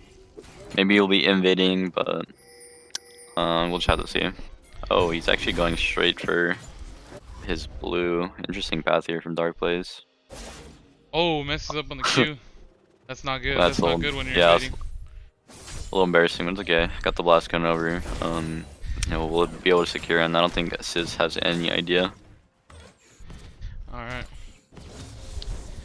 Yeah, Sis opts in to, for a full clear bot. Amu can go ahead and do that. And then pick up Scuttle, gain the mana. Back with Scuttle. Oh. Yeah. Is successful. It's- Gets the blue buff. Yeah, and able to just go back to his jungle, farm his camps, and no response really. Oh, Elosu did see something coming. He did anticipate it, and he's trying to find him, but he's way too late. Oh man. Yeah. I don't think he suspected him to go immediately from Raptors to enemy buff. But I'm pretty sure they're gonna be able to calculate it though. Yeah, that was a good move from Darkblaze, actually, just skipping the red buff completely. Had he taken that red buff, he probably would have been caught there. So very smart pathing from Darkblaze. He will be clearing his bot side completely, and then taking Scuttle. So, you know, already getting a small advantage for himself. Yeah. Oh. Still having trouble with the wall hops, but it's okay. Oh, that wasn't on stream. Happens. That wasn't on stream. You called it out. Yeah. Oh no. Oh, Exit Rice just misses the taunt. Trying to get some damage onto Hostile Avocado. The Spicy Guac is on a scaling champion, and Exit Rice, I don't know if he's gonna be able to bully Hostile Avocado to delay anything. A lot of pressure onto him. Yeah, this lane will be pretty easy for GP. Nothing too hard. The only way I see him losing is if he tries to like fight in a wave, or maybe, you know, just keep autoing him. But you do have grasp, you no need, you can just stay back and keep queuing him whenever you get grasp, and you have orange to make sure you're never in threat of, you know, getting taunted. Yeah. Is GPQ called Parlay? Yeah, Yeah, huh. I believe so. Yeah. Yep. And what were you gonna say? Nah, well, it's just this lane's gonna be Hostile Cutter will be just getting the better of it. It's just how the nature will be going, or the nature of the matchup will be going. I actually think, if I remember correctly, one of the members of Team Decency would tell me that they sometimes in scrims against Darkblaze they would ban this out. Just because it would be strong into like the Shen or like tanks in general. Yeah, GP's a champ that not many people could play. It's pretty difficult, but he's a very strong laner if you're able to play him To his fullest capability. And Actually, I wasn't talking about the ban on the GP. I was actually, the camera was on the bot lane, and I was talking about the Heimer and the Shaco. Yeah. I get you. And so already a reset coming out of the bot lane of Darkblaze. A small back. I do like trying to wait, or I do play a mage bot lane, or I have been playing Veigar bot lane lately, and it's been pretty fun. I do like, you know, first backing last chapter. You know, you always can't, but that's why the TP does come in handy. So if you if you do mess up lane or die randomly, then you can just come back. But ideally, you want to wait until you're able to afford the last chapter. Looks like Darkblaze is making a move on top, doing the wall. Yep. The wall walk into the cove. I think Eggs and Rice might have spotted it out though.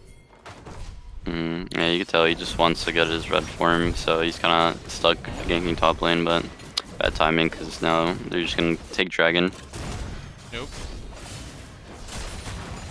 Oh, you used to be you used to be a GP main, right? Right, Quest? Yeah, I forgot about that.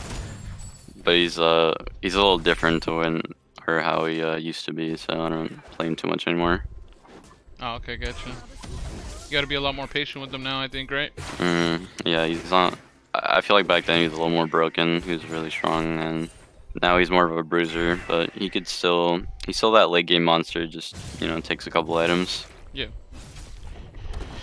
First drag, mountain drag, over to Team El Oso. The next one is Ocean, so it's a Cloud or a Infernal. Yeah, well, hopefully it's another Infernal because Infernals are pretty fun to watch. They're Trying to see that damage. yeah, I want to see the Ziggs nuke into 5 people or an Ori ulti. Stitch, just clearing out some vision. Well done, well done. Darkblaze and oh yeah, hostile avocado here. Yep, cannot contest the scuttle. You're just stronger at the moment. 100%.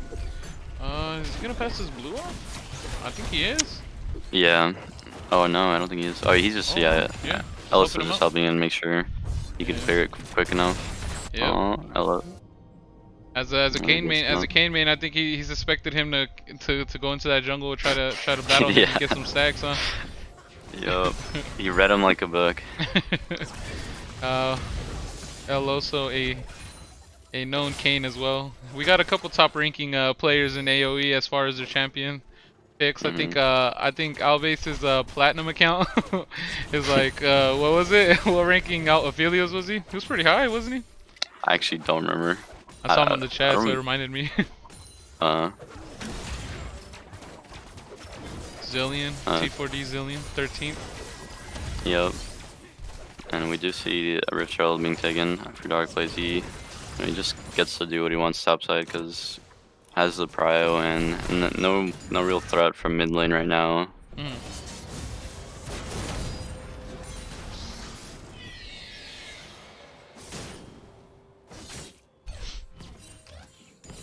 All chat told me. Alright. Albase and Kev, let me know. Top 30 on his Diamond Smurf.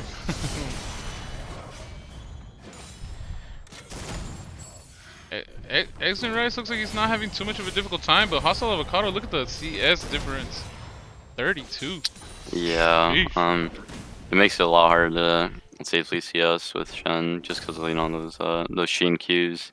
Very hard. I mean, even if Hostile Avocado takes these bad trades, he still has full potions while Eggs and Rice has no potions. So if he doesn't time his Q shield with these parlays, and he's just gonna keep getting low and low and low, and he's eventually gonna have to back in TB. So just to be careful for sure.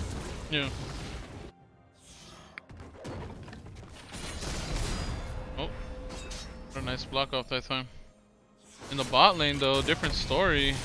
Owen 11 actually having a more successful time CSing. And Mumu's gonna take a reset here. Yeah, not much action, and just as expected. Yeah.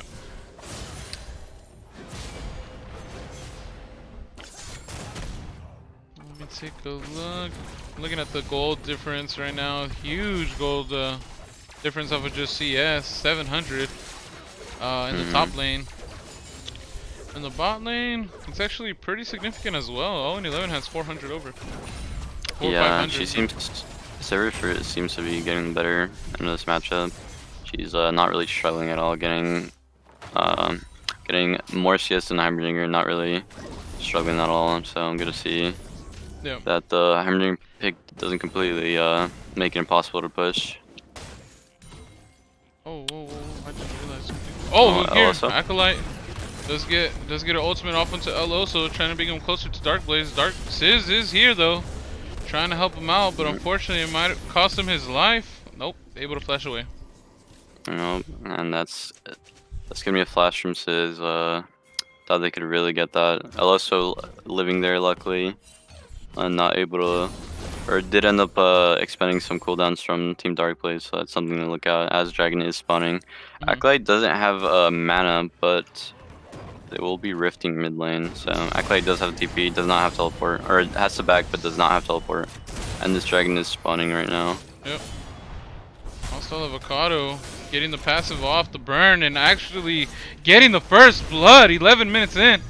Oh, Stitch trying to go in, trying to initiate onto Darkblaze, but unfortunately Darkblaze was able to slip away. But second drag, Ocean, powerful dragon. Yes. So Shen's not going to be up until 10 seconds. Darkblaze really wants to get this, but there's no real way to get this. Oh, Darkblaze actually, yep, pays his life for it. Stitch gets the Grand Entrance to run away. Hostile Avocado is there though. Yeah, and second dragon going to the side of Team Outloso, starting to build towards that drag, maybe win condition. It is going to be Cloud Soul, not the greatest, but you do have a Sivir, you do have these these big R's. This probably will benefit you, but it's still good to take it away. Make sure the side of Darkblaze cannot have this soul. Alright, 2 kills, 11 minutes in is what it took. Nice slow game. They're trying to calculate where they have the advantages, where they have the disadvantages. Pretty well done.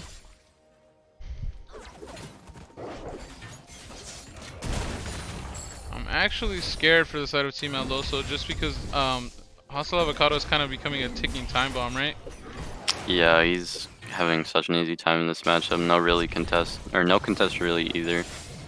We did see what's called Sizz usually tends to ignore top lane in most of the games we've seen him play, and I don't really expect him to do anything about top lane this game.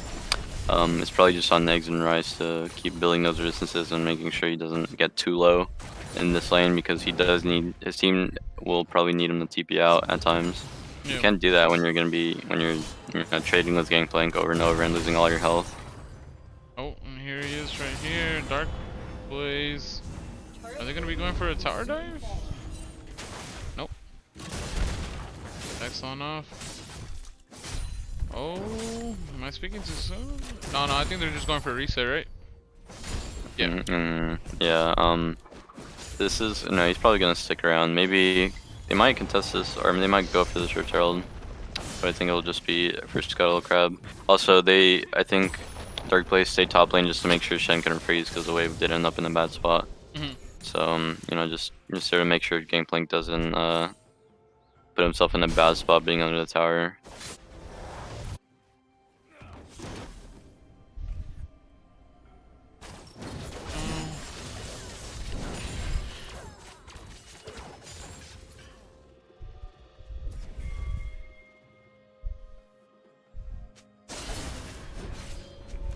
So the bot lane of Team Elosa and Elosa are actually going to be swapping right now. This might be for Rift Herald, as Elosa does have TP, so Elosa is probably going to be playing weak side here. Just looking for the TP. So maybe Darkblaze could try to find something onto Elosa, as he's in a pretty bad spot right now. Yeah. Oh, look at this though. El Oso getting super aggressive onto Excessive Sphinx. Darkblaze is here to help him out that much more. Unfortunately, misses that second Q. Hostile Avocado gets a nice ultimate. Oh man, the Ignite ticking. Darkblaze. Death Slayer. Oh! He used the stealth and did not confirm kill El Oso. El Oso was able to flash away. That is the clone, and oh, the ultimate! Oh, but the stopwatch! Excessive Sphinx was not phased by that one bit, was ready. Yeah, so we see Eloso put in a pretty bad spot, but he does luckily live. Burning and Slash. He does, or his team does end up getting Rift Herald, so Yeah. props to him. At least he survived, you know. Wasn't the best move, but he did end up surviving. Wasn't as detrimental as what it could have been. And right now that I'm looking at across the board, all of them have been on the team or have been coached by Eloso. Hostile Avocado was on my team season 2. That was his first season. Actually got a a really oh, nice barrels. Speaking of spicy guac himself, but he actually his first season he got on a team with me and Eloso and Owen 11. What's it called in season 2 on the pre-made teams, and he definitely got a competitive feel for the game being on our team. And yeah, he's just having a field day here. Ooh, excellent rice. Yeah, you can tell Shen does not enjoy this at all. A little bit surprised he didn't go for tabbies, as that would have helped him out a ton, but you know, still trying to keep those or build those resistances up so he has an easier time. But I don't see him, you know, magically fixing his difficult time top lane with a Bomby Cinder and a Chain Vest. Oh, Bot. That Slayer just Bot doing side. annoying things. Yeah, with the Shaco clone. I think they kind of knew it was a Shaco clone. Now they're fighting so for Shen could get here faster if they do something, choose to do something right now. But Gangplank's ready with ulti. His TP is coming up, but there is a little bit of time left. Eloso just clearing all the boxes, all the turrets. Excessive Sphinx. How many does he have left? He has one. Oh, Darkblaze actually goes in. Onto Eloso, unfortunately goes down. Sand United comes in. Ziz does take out Deathslayer. Oh, Darkblaze is in a sticky situation. Gets exhausted. Oh, makes it over the wall, but still Ziz kill confirms it with the bandage toss, and Stitch gets the grand entrance just in case they try to avenge Darkblaze. And this is a win for Team Eloso, 2 for none. Oh, but Hostile Avocado is extremely strong. One barrel can change it all. Oh, doesn't quite get it. Wow, but Excessive Sphinx dishing out a lot of poke. Acolyte is here. They're able to pick up the Cloud Drake. Are they going to be able to capitalize it? Do they all have... are they all going to be able to get over the wall? Oh my god! Flashes! Flash! You flash over the wall. You flash over the wall. And they make it out with the drag. Yeah, I mean, well done. Darkblaze tried getting a nice little engage, but GP was not in position to, you know, follow up on that play. They did try to deliver the ball with Darkblaze, but it did catch Eloso, but didn't end up doing much to him. His team just came up and were able to pull off their combo and, you know, do a lot of damage and end up winning the fight. Also, Avocado couldn't really do much there because he was in such a bad position in the beginning. So, you know, well done. That is third dragon, so next dragon will be Soul. And I can't help but think that red team will definitely contest that one too. Oh, Darkblaze. Wait, he doesn't have form yet. It's 19 minutes. I just realized that. Yeah, that's what he was doing top lane all those times, but wasn't able to really do much with it. He might just like start fighting him randomly just to get some orbs. Oh, a little bit there. Where is the... Oh, on spectator you can't see? No, Oh I no, don't think Kane is so. ready. Kane is ready. He just got it. He just got it. It says Darken is ready. Whoa. Hostile Avocado, extremely strong, but taking a lot of poke from the Ziggs. Oh. Oh, that Slayer. Stitch. Helping out Owen 11 get onto Deathslayer. Deathslayer is really low. Doing what Shaco does best though is getting away, slipping away. He needs to watch out with that though, because I think with the Sivers and the Ziggs, well, Ziggs is on the opposite side, but just for future reference, just in case the Ziggs is around, they're able to melt turrets, right? Yup.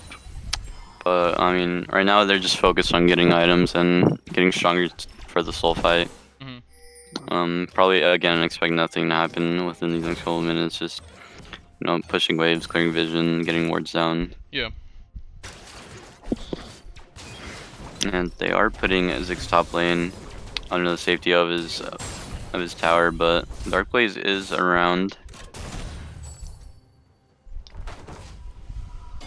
And maybe this could be pretty bad for Ziggs, as he does need to farm a lane by himself, or else he'll get very behind sharing XP.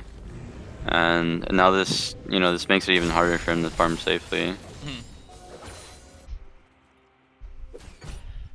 By Team Darkblaze, making the side lane situation that much more difficult for Team Eloso.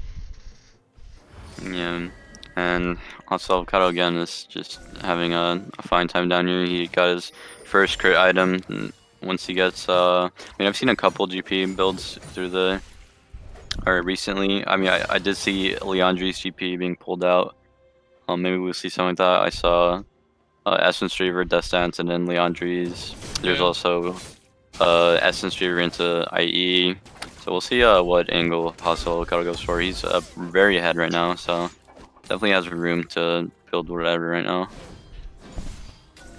Yeah, apparently Leandres is really good with the barrage upgrade, right? And then the true damage in the center, procs on every wave, I think. Like it resets the timer of the burn, right?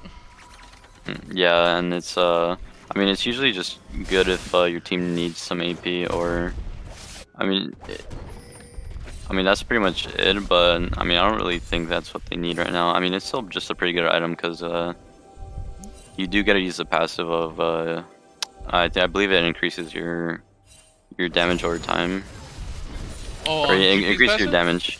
There's like stats on Leandri's, or like stacks of something, or I think it's stacks damage, and it applies with everything else as well.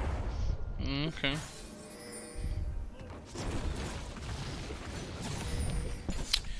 Cloudric, they definitely want to stop this. This is Cloud Soul. Yep, and we have to pay attention to Acolyte here, as he's going to be pretty important in this fight, and we're going to see how much poke Team Eloso can. Oh, they're probably going to look for it right now. Oh, 0-11, maybe a little too angsty. Death Slayer does get the clone off. Oh, Sid's getting extremely low. Does have to stand united. Did get a nice ultimate off into the backline. Heimer and Shaco are down. Sid's trying to bandage toss, help him out. Darkblaze is onto 0-11. Oh, unfortunately, Hostile Avocado goes down. Darkblaze trying to do as much as he can. He is red form, healing up all kinds of damage that he received. Acolyte, oh, getting extremely low.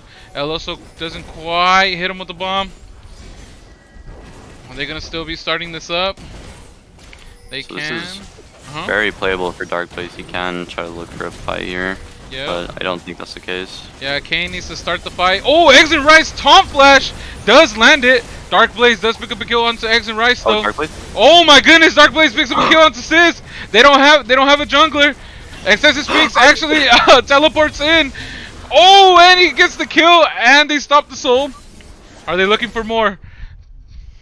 No one has anti-heal. Oh, they lands the knockup onto Stitch.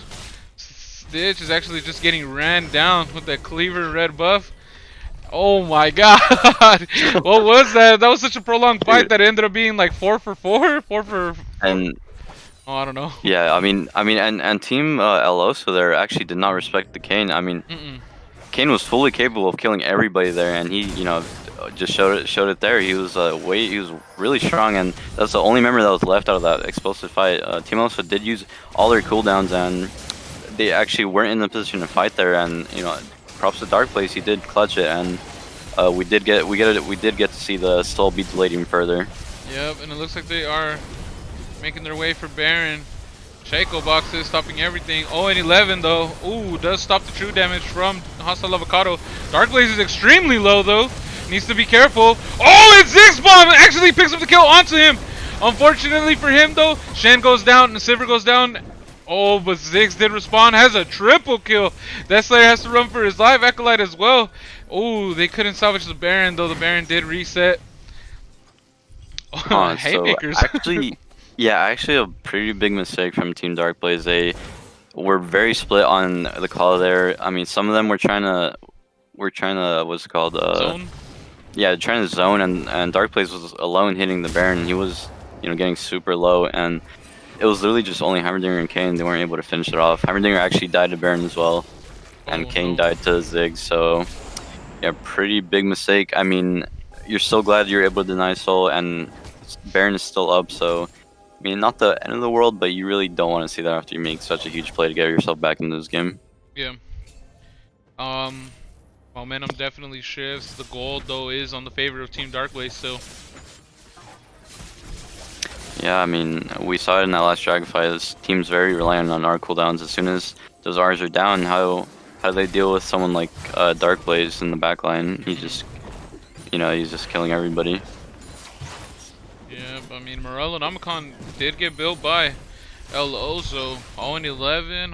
I'm wondering if he's looking for the Mortal Reminder piece with Executioners. Sorry about that. Hmm. Yeah, this healing will be an issue for sure. So I am looking at GP. He is probably opting towards the Infinity Edge. Good choice. GP does scale or spike pretty hard after he gets Infinity Edge, so maybe they'll look for a fight as soon as he hits the IE power spike.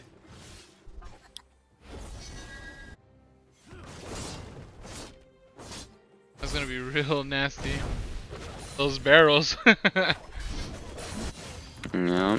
Oh, eggs and rice. Oh no. They walk away from each other. I can't help but feel that Hostile Avocado could actually take more than one person on in the side lane. Like, I really think he could kill both Shen and Sizz if they try to contest him.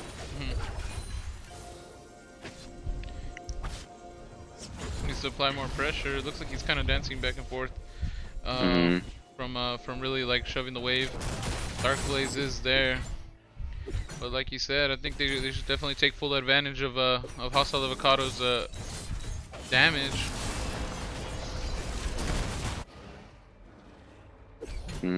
Securing that red buff. This is clearing those wards while they did get the mid lane shoved just for a small amount of time. Oh, bot side maybe.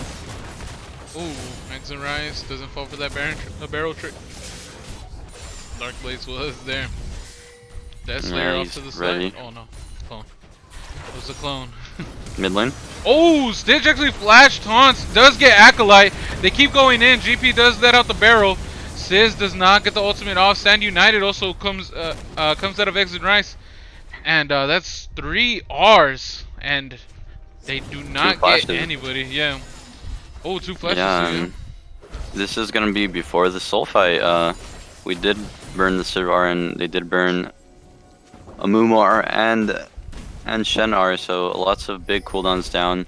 I mean, I'm not too sure how much Team Meloso's team can fight this. Maybe they could catch them off guard while everybody's not in the river yet. But I do see Darkblaze being in favor at the start of this fight, but Shackle Clone just immediately gets deleted. Oh, okay, Darkblaze. Darkblaze coming at a great angle. L also unfortunately getting caught out. Knock up CC onto both of them. Only 11 picks up a kill onto Death Slayer. Does get a shutdown onto El Oso. Darkblaze also picks up a kill onto 0-11. Oh, sorry, Excessive Spinks actually gets the final hit on that. Stitch trying to do as much as he can. Sizz trying to run away with their life. Oh man, the carries are gone for Team El Oso. Team El Oso 4 for 1 in favor of Darkblaze, and they delay the Cloud Soul yet again. Yeah, and good positioning by Darkblaze. He actually came in from the backside and complete surprise Elos, so he just flashes on him, kills him very easily. Not much they can do. Elos or Own 11 as well, dropping immediately very early, and now they gotta get this Baron and work towards that Cloud Soul that they've been working towards already. Yeah. But yeah, you do see the fact that the effect of not having these big cooldowns has. I mean, Zigzar did really nothing that fight. Yeah. Oh man. Uh-huh. Oh, look at this. Another Zigzag comes out. Excessive Sphinx does survive. Oh, the Zonius pops out. Stitch, unfortunately, does lose his life. Darkblaze now trying to run for Ziggs. Ziggs doing as much as he can. Oh, but Death Slayer's here. Oh. Has something to say about El Oso still living. Gets the Shackle Box. Oh, and dies to the Ignite. Man, and this bot lane is must be pretty annoying for Team Alosa with all these slows they're providing, all this utility, and the Shaco. You know, you can't always just assume you're safe. There's a Shaco that's gonna appear and, you know, finish you off. So, you know, I do like this how this bot lane's playing this game.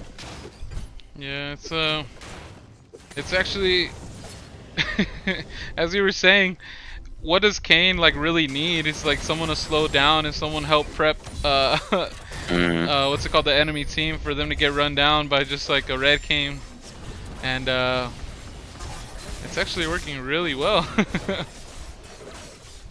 Yeah, I mean we know Sizz for his unconventional picks, but I think we should start recognizing Death Slayer for his unconventional picks as well, or just bot lane as a whole, I should say.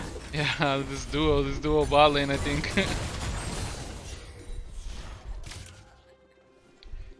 Alright. Baron. Team Darkblaze does have Baron. Oh, Eggs and Rice looks like he's getting run down by Darkblaze himself. The GP ult comes out, and yep. Darkblaze is on a killing spree. Yeah, just easy pick there. Nothing really Shen can do. I mean, not really, probably not be in that position, but sorry, too late. He does end up dropping. Shen this game has not had too much of an impact, unfortunately. Hostile Avocado taking full advantage. You know, that's his champ. He does know how to play against it. And you know, this is your first pick in this draft. So I mean, are you gonna be, you know, banning the Shen next game, or are you gonna be leaving it up? Well, what happens if you're on, or if you're giving blue side to Hostile Avocado? You know. Yeah. Like, what's the play? What's the play then when you enter draft next game? It's definitely gonna be extremely scary. I feel like, yeah, they wasted they wasted 2 games just kind of not really respecting the draft. This? No. And you can tell all the lanes are starting to bleed out. The gold leads has gone up to 10,000, and it's you know, it's looking pretty grim. Everybody's just stronger on the side of red, and any fight they take, they'll probably just lose. So they just have to, you know, play more reactively. Darkblaze aggressing. Yep, Darkblaze does aggress, doesn't land the knockup onto only 11. He's able to spell shield it, and he just walks away. Happy camper. Yep, and you know, everybody on the side of Team Darkblaze picking up some items, backing, getting back all onto the map, and you know, Team Darkblaze is in position to do whatever they want at the moment. They're just way stronger, so I do want to see them, you know, keep the pressure up and try to not give them things for free. Like, you know, maybe this red buff could have been a play, or you know, the whole bot side jungle. You know, they're still concerned about this next dragon. They want to be, you know, hitting their items and making sure they're ready to fight for the next dragon, and you know, set it up properly, taking the safer route. Oh, 1,000 damage. How much of a difference is barrel damage on creeps to champions? I actually don't know. I don't know that one. That was 1,000. That was 1,000 damage coming out. Oh my god. Yeah, also Avocado has everything up. He can assist his team from the top lane with his R. Yeah. But he's, you know, he's having a fine time. He doesn't need to do anything. His team is probably strong enough to win without him, but no. Look at this. Sizz gets a bandage shot onto Death Slayer. Darkblaze is there. Doesn't get the knockup quite. Yeah. Oh, they're actually all converging onto Darkblaze. Darkblaze getting a little ahead of himself. A grand entrance did come out. A Mumu's Curse of the Mummy did come out. Oh. Hostile Avocado is pushing into their nexus. Oh wow, they're fighting for the Successive Sphinx. Is actually melting the dragon as they're doing this. Death Slayer. Oh, getting extremely low. Rex got it. Oh my god. Acolyte goes ahead and picks up a kill onto X and Rice. Oh man. Oh man. Oh, El also had a recall and saved the base because Hostile Avocado was was one man wrecking Yeah. crew there. Yeah, so tragically, Darkblaze didn't go down there. He actually almost died, and he ended up being chased by the Ziggs into the base. And Hostile Avocado was able to just do whatever he wanted in top lane, and he ended up getting in him for his team Yeah. as a result of everything that happened. Oh, mid lane. 11. That's the spell shield and flash out of there. Yeah, this is looking grimmer. Very ominous signs of defeat here for Team LO. So now both are on soul point, and the ultimates are just always up. Let me see Shaco's ultimate. It's 36 seconds. Oh god. Yeah, it's gonna be pretty annoying. I mean, you see the Shaco, he's putting these boxes down, being very annoying, not letting these the champions from Team Melissa to get through easily. And you know, it's just well played from Shaco. He's making sure he's setting up his team for success by putting all these boxes, making sure nothing can happen, no contest, Yeah. and yeah, just an easy Baron.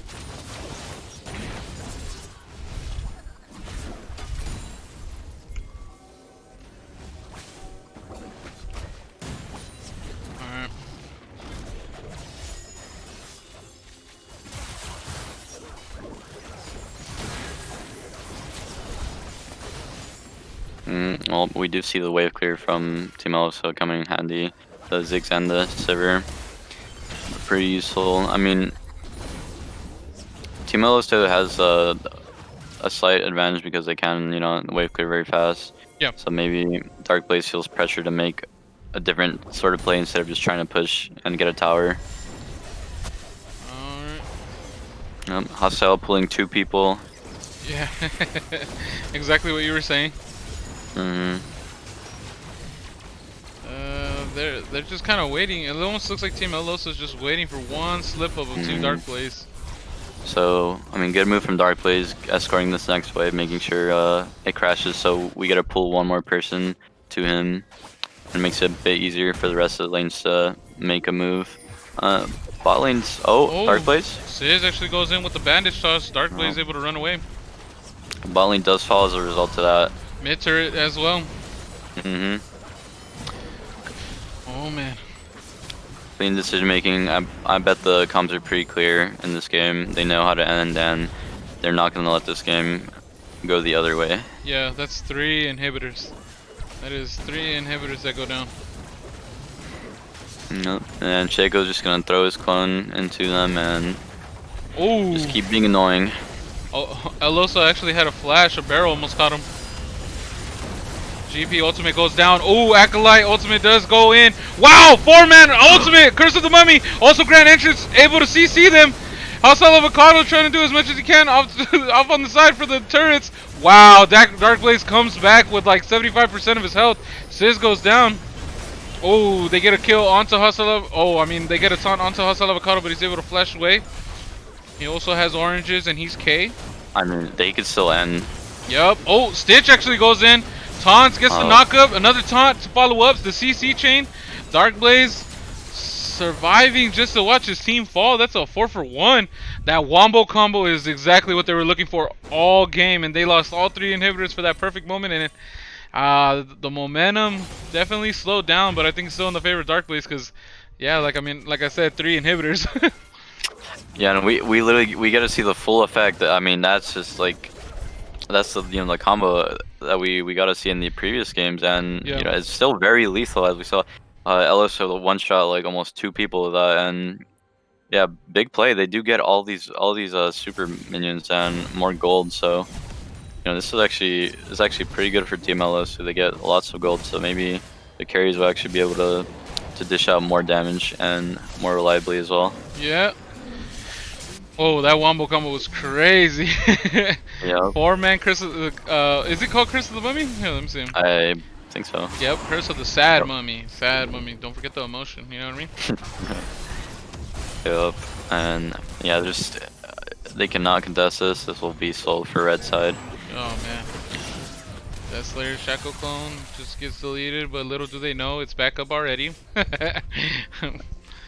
Yeah, and GP ult with Cloud Soul is pretty interesting because you just gotta, run at people with your barrels and slowing them down with the R. Oh, especially if he has the morale part of the Yep. upgrade, right? And Heimerdinger as well. Once he activates R, he's gonna get a burst of speed. So maybe we could try to get that big stun or big W onto someone. Oh man, I'm actually surprised I haven't seen him ult his grenade, because it's just 3 AOE stuns, right? Yeah. Death Slayer, the Shackle clone goes down yet again. Topping him, bolting down. Yep. Ooh, Okay. GP ult. Nice GP ult to scatter them off away from each other. Darkblaze does have the Guardian's Angel now. Oh man, one more inhibitor down. Nope. All the cooldowns are up. This is gonna be the last fight, This has to be. depending on who wins. Yeah, do or die for Team El Oso. Let's see. Yep. And you're facing Darkblaze, and you're gonna be down 0-2. Do not want to be in this position. Oh wow, GP ult comes out again twice as they're trying to siege for this last Nexus turret. Six. Oh, 6 actually goes in. Ultimate. Wow, 3 ultimates on for Alkalite. A Stand United also comes in. Household Avocado trying to do as much as he can to Eggs and Rice. Oh wow, the taunts and the dash is actually used to get away. But Darkblaze gets a 2-man knockup. Lots of CC. Eloso trying to run away. Stitch actually gets a CC chain onto Darkblaze. Darkblaze goes down. The Guardian Angel proc going in. Excessive Spinks. Oh man, but Hostile Avocado, as he's surviving with the Shaco, they're taking the Nexus. Oh man, Darkblaze was able to get out of there. Hostile And this is triple Avocado. inhib. They Yep. could actually just stay here and cast Oh! the minions, but Oh, the ricochet! Oh no, Spicy Guac goes down. Oh man, they cannot. Wow, 3 ultimates to just take down one person, and unfortunately, they could not get away with ending the game. Oh, Death Slayer there. Oh, able to go invisible. yeah, and I think he actually stalled enough time for Darkblaze to reach the Baron. Crucially, Darkblaze did not go down that fight, so that does prevent the Baron. Yeah. And yeah, that should be. Oh, but look at this! Oh. Acolyte is here! Oh man, the Ziggs bomb does put him down to half health, and he actually has to go back. Oh no, but the cavalry is here! Acolyte tries to shield himself, gets a nice 2-man ult, but deleted. And now they're now that's a long death timer. That's a whole minute of delaying the game. And yeah, tragically that did not work, and Acolyte will be down for the next 50 seconds. Gives him more time for Team Eloso to scale and keep getting these items. Yeah. Darkblaze, they are all on the Baron. Team Eloso knows, but they are not trying to commit anything over to it. They're just trying to make sure they wave clear. Oh wow, Eloso actually a little late on that. Yeah, I can't help but think if maybe Acolyte, stayed alive, this could have probably gotten a little bit easier. Maybe they could force a fight at Baron, but I mean, it doesn't really seem like they want to even fight in the first place. They just want to keep stalling this game out longer. Elder coming up in 2 minutes. I mean, Team Darkblaze could go ahead and just keep shoving the waves and stall for Elder, right? Yeah, But then, but that's gonna be scary because if something goes wrong, you're potentially 50-50ing an Elder a game-winning buff. Yeah.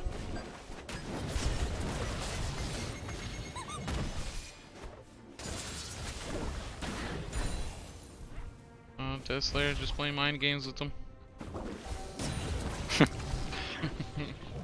And the Shaco ultimate is back up.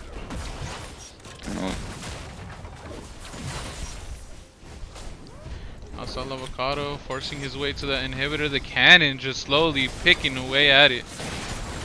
Oh my! Look at this damage. Yeah. I mean, I think he could have gone like Glass Swifter. I think that would have helped his damage out a bit more against these tanks, but He still does a lot, just the more squishy targets. Yep. This might be the last stand. Yep, Sis, Righteous Glory going in. Does get a 2-man ultimate. Grand Entrance coming in. Oh, Acolyte does get a 3-man ultimate. SS Sphinx actually survives. Also, Avocado gets a pick onto El Oso. And he's ending the game. Sid trying to flash over, trying to do something, but looks like it's game. Darkblaze. Woo! 2-0. 2-0. Damn. Oh my god. Yeah, that was. I mean, besides the fact that they struggled a bit ending, I think that was a pretty convincing win from Darkblaze. They did dominate the early stages of the game. Yeah. Props to LO, they're hanging in there. They did secure those 3 dragons initially. Couldn't really convert into a soul, but now they're down 0-2, and now that they have to show everything, and Mhm. Yeah, they have we'll, to. we'll see we'll see what they do when their backs against the wall. Yeah, it's either. Oh man, you think they're bringing out the funnel? I I don't know, know, I know. man. Like it Darkblaze might has it on their be, mind. yeah, it might be I don't know. Do you flip this game? Are you talking about from the side of Team Eloso or Team Darkblaze? Yeah, from LO. So Oh yeah, you you think know what I it's mean. necessary, or you think they need I don't know if they it's need to stick necessary. to I don't know their if it's standard ways? yeah. I don't know if it's necessary, but if you're asking me, are they willing to do it and are they willing to put it out on the line? I mean, they put it at Game 5 in the semifinals. You're telling me they won't Yeah. do it to survive in the grand finals one more match? Hmm. Yeah, player of the I game. mean, Player of the game. Well, hold on. Before we move on to the next mhm. player of the game, who's it going to? For me, probably Darkblaze again. This guy's just been crazy this series. He's really taking control of the jungle. He's not letting Sizz get away with these simple paths. He took advantage. He took advantage of the lack of vision. He just immediately went for. He did Raptors into their blue buff, and he got out just in time because LSO was already sniffing out that he'd be doing it. But props to him. He put up a pretty good performance. He did crucially get denied them a dragon because he clutched the fight, and I just think he performed very well this game. Yeah. Oh man. Yeah, it looks like Team Darkblaze are able to just maneuver the way around like the success of Team El Oso, which is like the team fights. They're really showing how much a jungler can like mess up the plans of Team El Oso. I think. Maybe just because of the picks and the draft on how it's going. Maybe it's the play. What do you think, Quest? Well, they haven't really switched up their bans. It's been mainly Echo, Mordekaiser, Wukong only for first phase, and it just seems like they have these picks that they don't really have an answer to, like Gangplank. I mean, a hostile can play into the Shen, isn't it? So now they have that information going forward, and they're not scared of the Shen at all. Yeah. And it's gonna have to probably be a ban for the side of Eloso, because you don't want to be giving us this guy Shen after what happened in the first game. Yeah.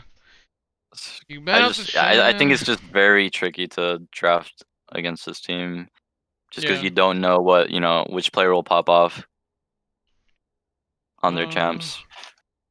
I actually think Funnel's not good on red side. Now that I'm thinking about it, Hmm. because like the priority pick is going over to blue side. Yeah. You can respond with 2, but I'm pretty sure they're not gonna fall for like a Leona pick in the first phase. You know what I Hmm. mean? Yeah. like I like mean, let they're fully anticipating what what could happen, I guess you'd say. yeah. That's what I'm thinking. I'm thinking like, all right, if they do want to go funnel, they have to have blue side to go ahead and be able to fully take advantage of that, right? Cause Hmm. cause, cause you first pick okay, you first pick the Karthus, right? Hmm. Just cause you need to flat out do it. Um, they might ban it actually. Well, I mean, now that I'm thinking about it, I'm like, okay, what about the bans though? Cause like if you see a Karthus, wouldn't you think Team Darkblaze wants to respond with something else? Oh man, I don't know. I'm trying to get Yeah. too deep into it. Uh, Yeah, it's. I mean, obviously, like things could happen in draft that you don't expect. Like maybe exactly. you're expecting to get a certain pick in second phase, but they banned it. You know, things could get really catch you off guard, and it just depends on how prepared are you, and you know, and how how much you've really prepared yourself for this draft. Yeah. I think like I said during the game, I think Team Darkblaze just got away with two drafts, to be honest. Mhm. You know what I mean? Like Yeah. they didn't respect Ben Deshawn.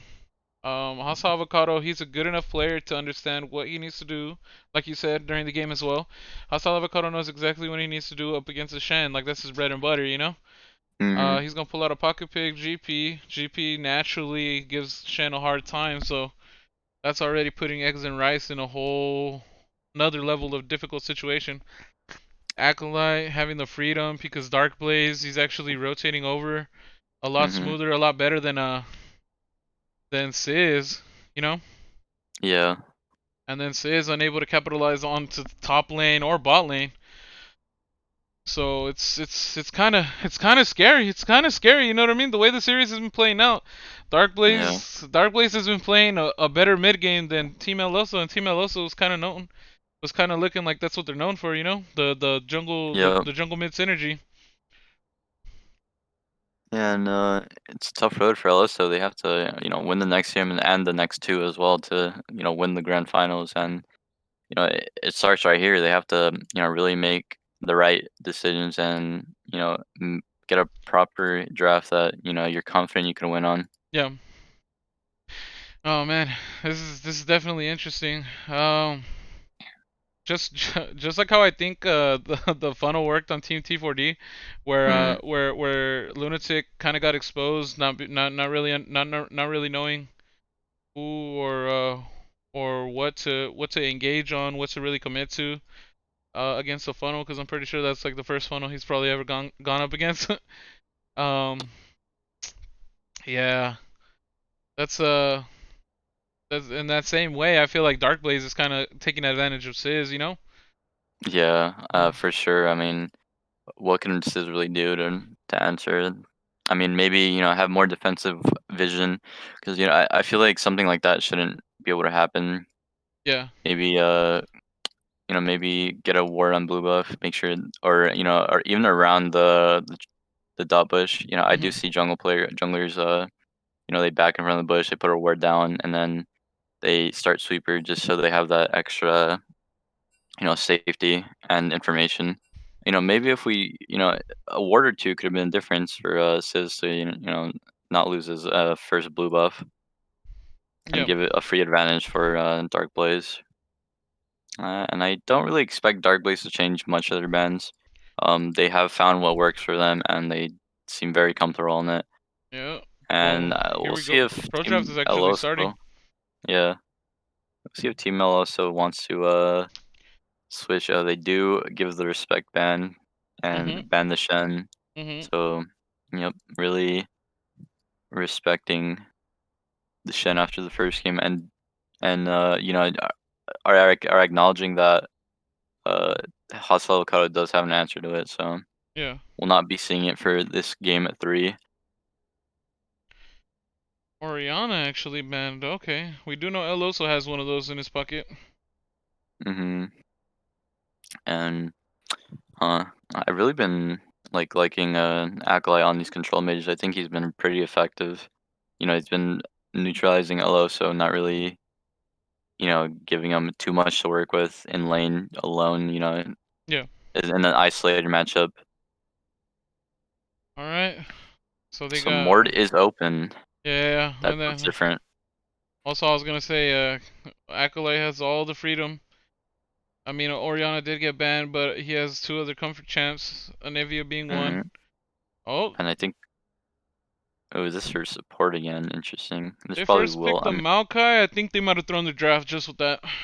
Ooh, what? Okay. Interesting. So I don't understand why this is high priority, but maybe Yeah. they're just trying to hide what's gonna go on. But I don't know. I don't like that. I don't like that one bit because right here, Sizz can play Shaco, so he can respond with it. And the reason I say Sis and Oh my god. yeah, yeah. Mm. Oh my god, Eloso, Oh, put it wait. into my hands. A Cassidon. Interesting. No, that's no Cassidy. Oh, we'll see, we'll see. We will No! see. Darkblaze, they're playing. Oh man, no. Cassidon, no, you need early. You need that early aggression. If you keep moving Cassidon, like let's say they do decide to go into the jungle to disrupt Eloso. Imagine a Cassidon having to keep getting out of lane, keep getting out of lane, keep getting out of lane. You know what I Mm, mean? yeah. Like Cassidon's full potential doesn't come till level 16. You really gonna delay it that much? Mm, I don't I know. mean, I don't maybe know. Acolyte just feels confident that he could perform better when he or on this pick against, and just he maybe feels like he'll have a free game to farm and get to level 16 really quick. But as we saw in the series against C4D, this snowball starts to get really really scary and really fast, and the game could end really quickly if hmm they don't answer it properly. Yeah, and then So oh, go ahead. yeah, go ahead. No, you can go No, ahead. I was gonna say also the Maokai. That's what I was thinking too. I was like, Mm, okay, the Maokai gets picked. I didn't want to quite say it, but Maokai gets picked. They basically confirmed that they're not gonna get a Raka. You're not gonna put hostile mm, avocado on a Raka, and you're not gonna use hostile avocado to go tank duty. You know what I mean? mm-hmm. Yeah, So yeah, it should yeah. be support for sure. They take away the And Grays. They take away the I Fiora. Yep. I do like Morgana being banned because this was what Team T4D had to play against. It was Caitlyn Morgan. The Morgana made it really hard for Cuz to even get touched because it just completely removes the CC. So Yeah. With I the mean, Black good Shield. good good adaptation from seeing from what happened yesterday. Yeah, but I think any shielding support can, in a sense, help out. You know what I mean? Help the cause. Hmm. There's Kled. I actually like Kled. That's your Alright. top lane, and I saw avocado on it's gonna Kled be is a actually pretty good. yeah. I'm pretty excited to see this because I actually really enjoy watching Cled. It's a Yeah. pretty explosive champ. Yep. Hostile avocado. That's one of his OG pocket picks. He doesn't really pull it out much. I haven't seen him Hmm. pull it out much, but that was one of his earlier comfort picks right there. He goes Kane. Kane is I don't know about Kane. Interesting. We'll see how he plays it. It depends on how he plays it. But I actually got a little bit of intel. I was asking El Oso, like Mm, some funnel, so like what is funnel good against? What is funnel good bad against? How do you beat it? How do you make it the best as possible? And hmm. I don't remember Kane being mentioned in any of those. So yeah. So we'll see. All right. Well, we'll see. That's gonna be our draft, Yep. and I mean, we gotta see the return of the funnel. This is game point for Darkblaze.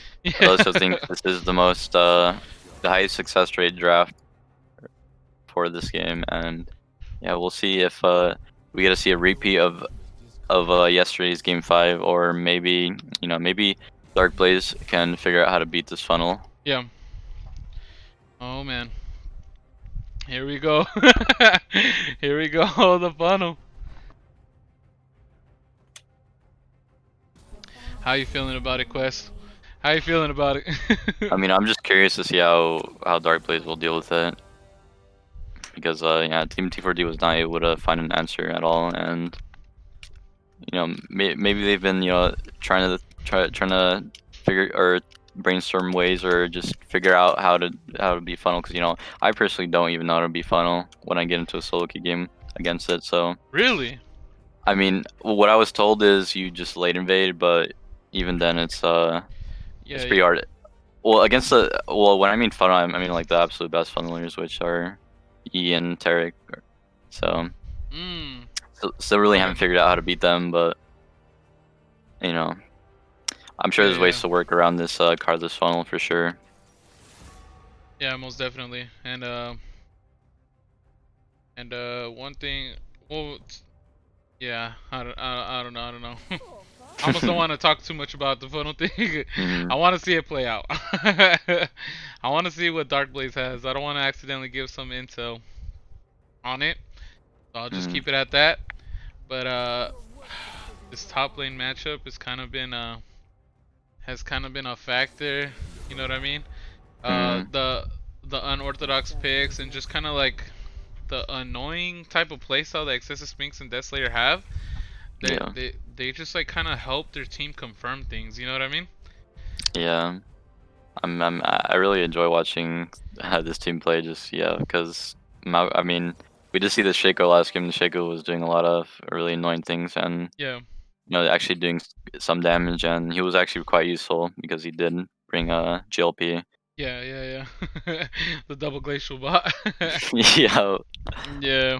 That's why this team has been solid all around, Mm, and this team actually all got the roles. Every single one of yep. them.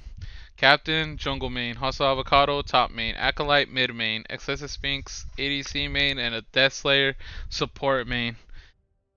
We saw we saw one team we saw one team have it last draft. That was my team where we all had our roles. We made it to Mm, second place. Team Darkblaze. Are they showing that getting the luck of the draw where everyone gets their main role is definitely the threat? Are they going to be able to 3-0 Team LO? So we are coming to a 3-minute break. So this is the break we're going to go ahead and take. yep. Quest, go ahead and get your water, your soda, your chips, any of that. We'll be right back with you. Let me def in. And let me go ahead and get some stuff prepared for after the match. Just in case. Just in case. We'll see if the funnel works this time, this go around. This is the time, viewers. Go get your popcorn. Go get your soda. Oh man. Get your copy and paste ready. I know I got one. Here you go. I don't know if funnel if funnel works out yet again, this might be something annoying. There you go. There you go, Betty. Get your popcorn. Just got some little C's. There you go, Jin. Alright, I'll be right back. Everybody go ahead. We got a 2 minute we got 2 minutes left. I don't think I should have put that on the chat. That might be a little too toxic. I wanted to see that fly either way. I'm starting to regret it though now that I'm thinking about it.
And we are back. It is time. Yep. Game 3. Is it gonna be a sweep by Team Darkblaze? I was gonna say Darkblaze. Sorry about that. By Team Darkblaze155. Don't forget the 155. Or Team El Oso. It's gonna be a questionable one. Funnel gets pulled out yet again. Quest, are you hyped? Or are you saddened? I mean, I'm hyped. I mean, I don't know. I don't know how to feel. I don't know how to feel because I don't know. I don't know how this game will go, and I don't know if Darkblaze will have an answer to this. As we saw TVD struggle quite a bit against it, but maybe they did their research, they did their homework, and they came very prepared to play against us. Mhm. Yeah, they had to have done some homework for it, right? Like you would think, Yeah. all right, they're definitely pulling this out against us. Yeah, you have to take it in consideration, like knowing that they pulled it out in the game 5 and did not do it earlier. So they were probably very well aware that this was gonna happen, and see how the game plays out. Yeah. I'm Oh, actually kind of look at behind. top side. Oh, I'm Oh, actually you kind are? of behind. The summoner's Yeah, I'm speeding it up. I'm speeding it up. 30 seconds. All right, I'm at 104, 105, 106, Mm-hmm. 107. Yep. Okay. Minions have spawned. Just saying. Look at top side. They almost met. Yeah, Okay. so they were very scared of that late invade, so Yeah. you can tell. Oh, they're just moving again. Wow. Well done by Excessive Sphinx and Death Slayer. They got a ward on blue. They got wards everywhere now. Yep. Oh, so what's gonna happen here? So yeah, they're fully aware of what's happening. They're just trying to get something out of the enemy side of the jungle. Not gonna happen. Yeah. Well, I think that's already one mistake by Team Darkblaze. Only because they got all this vision. If they're just gonna let them farm, then that's exactly what Funnel wants to do, you know? Yep. Agreed. Now LS is coming for the mid lane wave.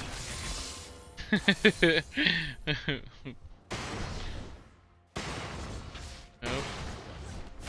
Getting the first wave. Does he stick So around? What was that? that? I was just I gonna was gonna say that uh, I was gonna say that Exit and Rise did what's it called? Did get his hands on the Mordekaiser, and he did show a strong performance against T4D. So yeah. I mean, we'll see if this counter pick from Hostile Okado works. We'll see. We'll see. It's definitely gonna take a little bit. All right, Darkblaze does go for the red. Knows that Eloso didn't stall for the red. Yep, and Exit and Rise just getting a word for his team. Oh no, he just checked blue buff. Just making sure, trying to get some more information for Karthus, making sure he's able to get all these camps safely. Yep. Sizz and Eloso going to the mid lane. Darkblaze understands. He's walking over. Mhm. Are they gonna look for a play onto him? Oh, yep. They slow him. You get the flash. Zenith Blade misses. Ooh. Oh no, they don't get the flash. Oh, stunned. Nothing really comes out of it. Yep, and actually, Acolyte did get the wave to crash, so missing a little bit of minions there. Mhm. But, it's still a big wave. Velos is gonna come and receive, and yeah. Oh, eggs and rice. Using the heal while the heal debuff is on. Alright. The funnel's going strong. Not too strong though. They're actually deciding to ignore it, and I'm starting to think like maybe that's actually a good move. Because no? You ignore what? The funnel, because T4D didn't ignore. They did try to pressure him, but unfortunately gave a lot of kills over. I think they gave him like 4 kills in the early game. So maybe ignoring him is their way to deal with it. Probably making plays on the opposite sides of the map. Yeah, maybe Acolyte's thinking that he could, outscale the Karthus. But I mean, in the series against T4D, he did get like tons of kills and lots of Dark Harvest stacks. And in this game, obviously, he's not gonna start the same. We do have a caster in mid lane, so we will be just looking to get those levels. Sitch is on Thresh. Yeah. Okay, I didn't remember seeing it. Upside. Oh, Hostile Avocado. He is gonna get back on his Scarl. Zenith Blade does get it. He doesn't get the stun off though, unfortunately. Ooh, and another realm that doesn't get rewarded. I mean, sure it's a flash, but Kled does have a little bit of mobility, so it doesn't affect him too much. Yeah, Acolyte gets to push this wave and deny some more minions.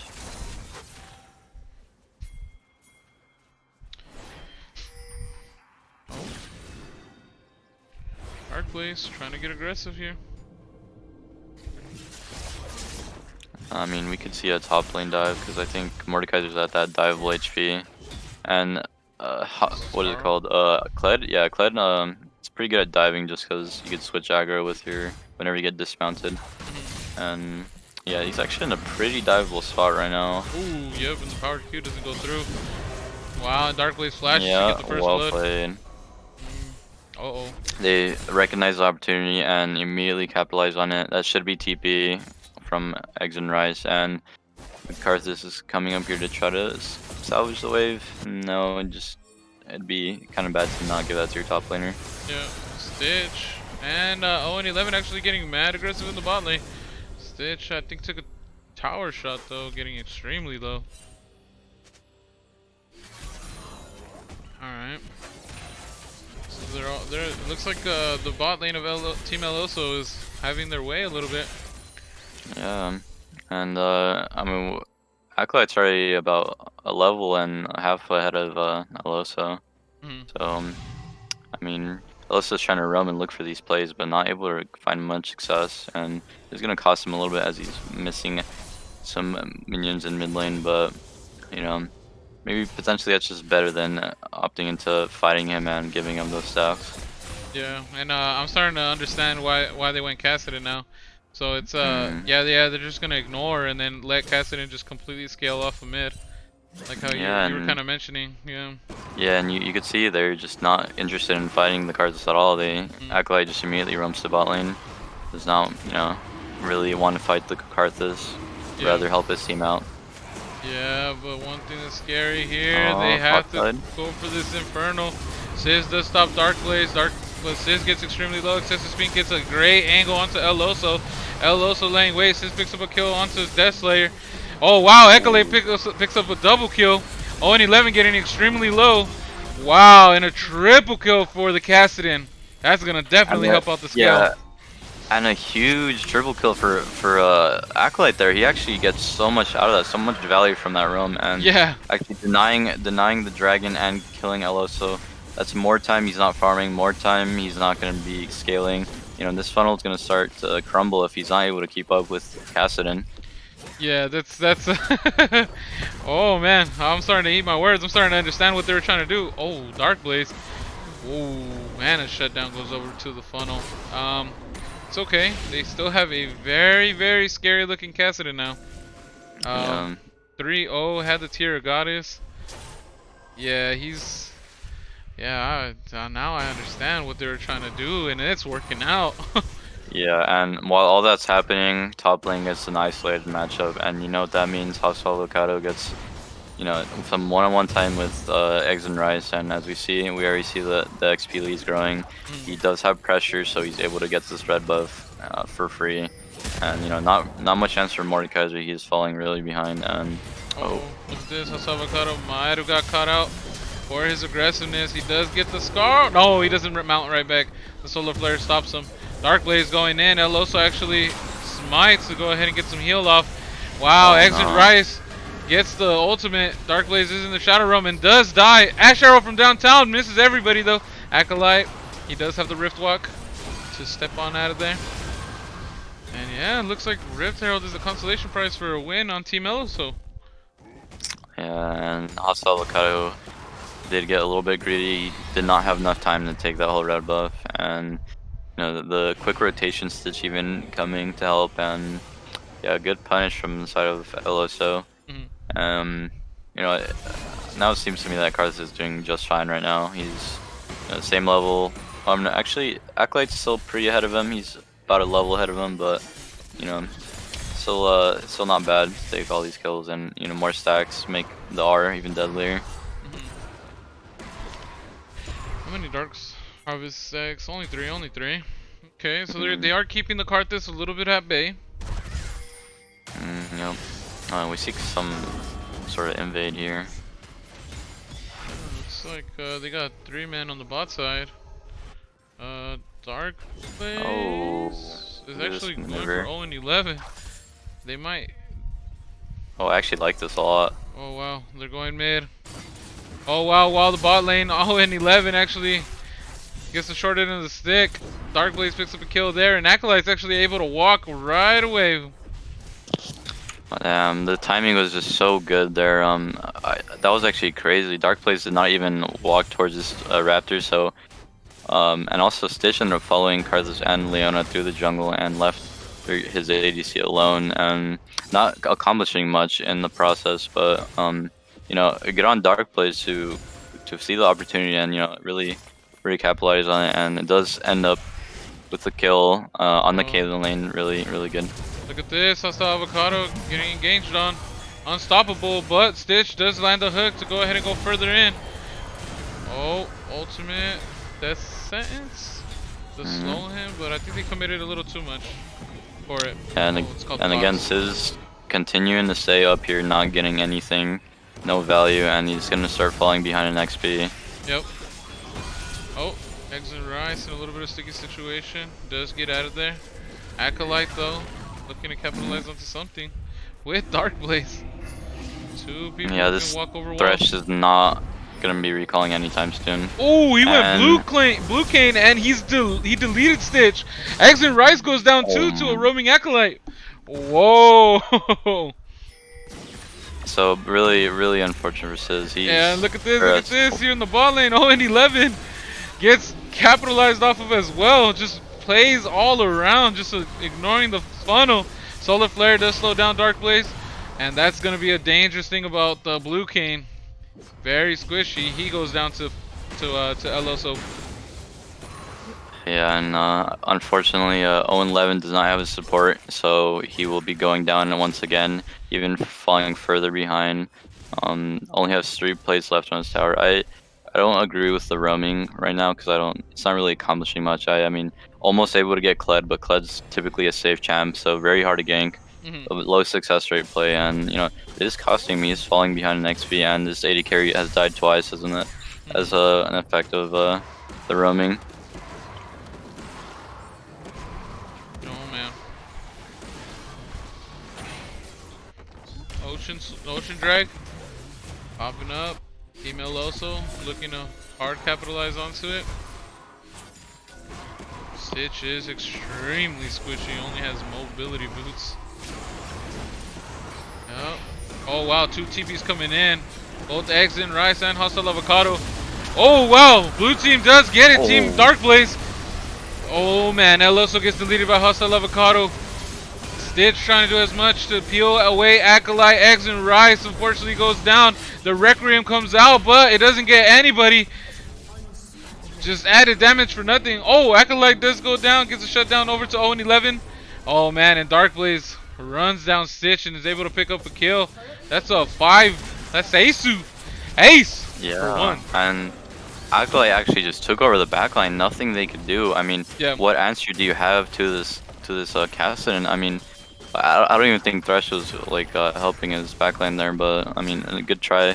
I mean, Cassidy is getting really strong, so it is understandably like really hard to deal with him now. But you have to be making sure your carries aren't dying to this Karthus. Someone has to be back to you know, keep him CC'd. We have Darkblaze top play. getting a little too far. Whoa. Gets destroyed by the lane waste. Now Hostile Avocado in a little bit of a sticky situation, gets unmounted, trying to do as much as he can to return the favor. Eloso gets low. Oh man, Hash Arrow actually misses as well, coming from downtown. And good punish there. That's another time Darkblaze has died randomly like that. He did not kill Eloso, unfortunately, so nothing really to get from that. Eloso does survive and get to farm even more. Eloso's actually doing quite well in terms of gold and CS, so he still should be having impact, but his team's struggling to keep up with this Cassidon. Yeah. As time goes on, who's the scarier team? I mean, I'd like to say Cassidon just because he has very easy time to maneuver and just like pick out people individually. But then Karthus, needs to get his targets low and Yeah. get that like slight amount of setup and and potentially like even make people run into him to get the full amount of or the full value from the Karthus pick. Yeah. Oh, Acolyte here. Acolyte roaming top. Exit Rise does get the Lantern to get out of there. Acolyte. We might see something bot side. Nope. They're going for hostile avocado again. They've had low success rate. Oh, Zenith Blade, Chain CC does get the stun. Unmounted. Trying to do as much as he can. Oh, Stitch actually getting really low. And Exit Rice, I think he ulted Acolyte. Oh wow, El Oso getting targeted by the Blue Cane. Blue Cane going in, taking a lot of damage, but El Oso getting extremely low. Oh, they are successful. Exit Rice did ulti Darkblaze. Oh, Acolyte goes down to Karthus, gets some of his stacks back, and Darkblaze goes down as well. The bot lane of Team Darkblaze isn't rotating though, and they're kind of just having their way, shoving bot lane. Yeah, and I can't help but feel like Karthus is benefiting from these trade kills. Yeah. Not much in return, nothing really getting gained from going for these plays. Yeah, I mean Darkblaze was doing pretty good earlier, but now they're starting to maybe play into what Eloso's team wants them to. Yeah. A lot of vision on the bot side. Look at that. Wards on Team Darkblaze. They really trying to keep track of this Karthus. And Rift Herald actually being taken by Hostile Avocado. Yeah, good move. They probably saw the Karthus move to bot side, so they know it's a guaranteed Rift Herald. And yeah, just gonna take advantage of this free objective window.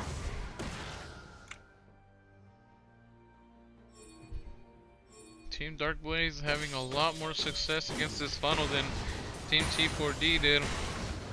Almost like Darkblaze and Acolyte knew exactly what to do. Yeah, and this Cassidon is just gonna become scarier and scarier. I do wish he'd keep trying to farm in the side lane, but I think he's top side again. I think he's out.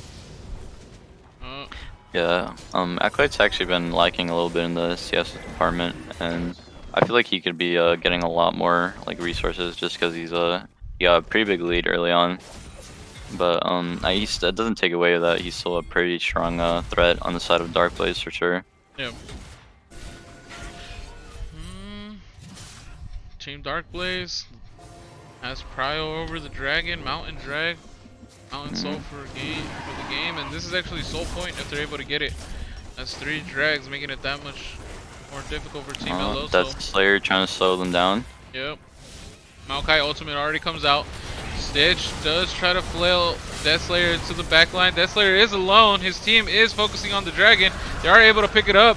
Oh, Solar Flare catches Excessive Sphinx. Now Acolyte having a Rift Walk out of there.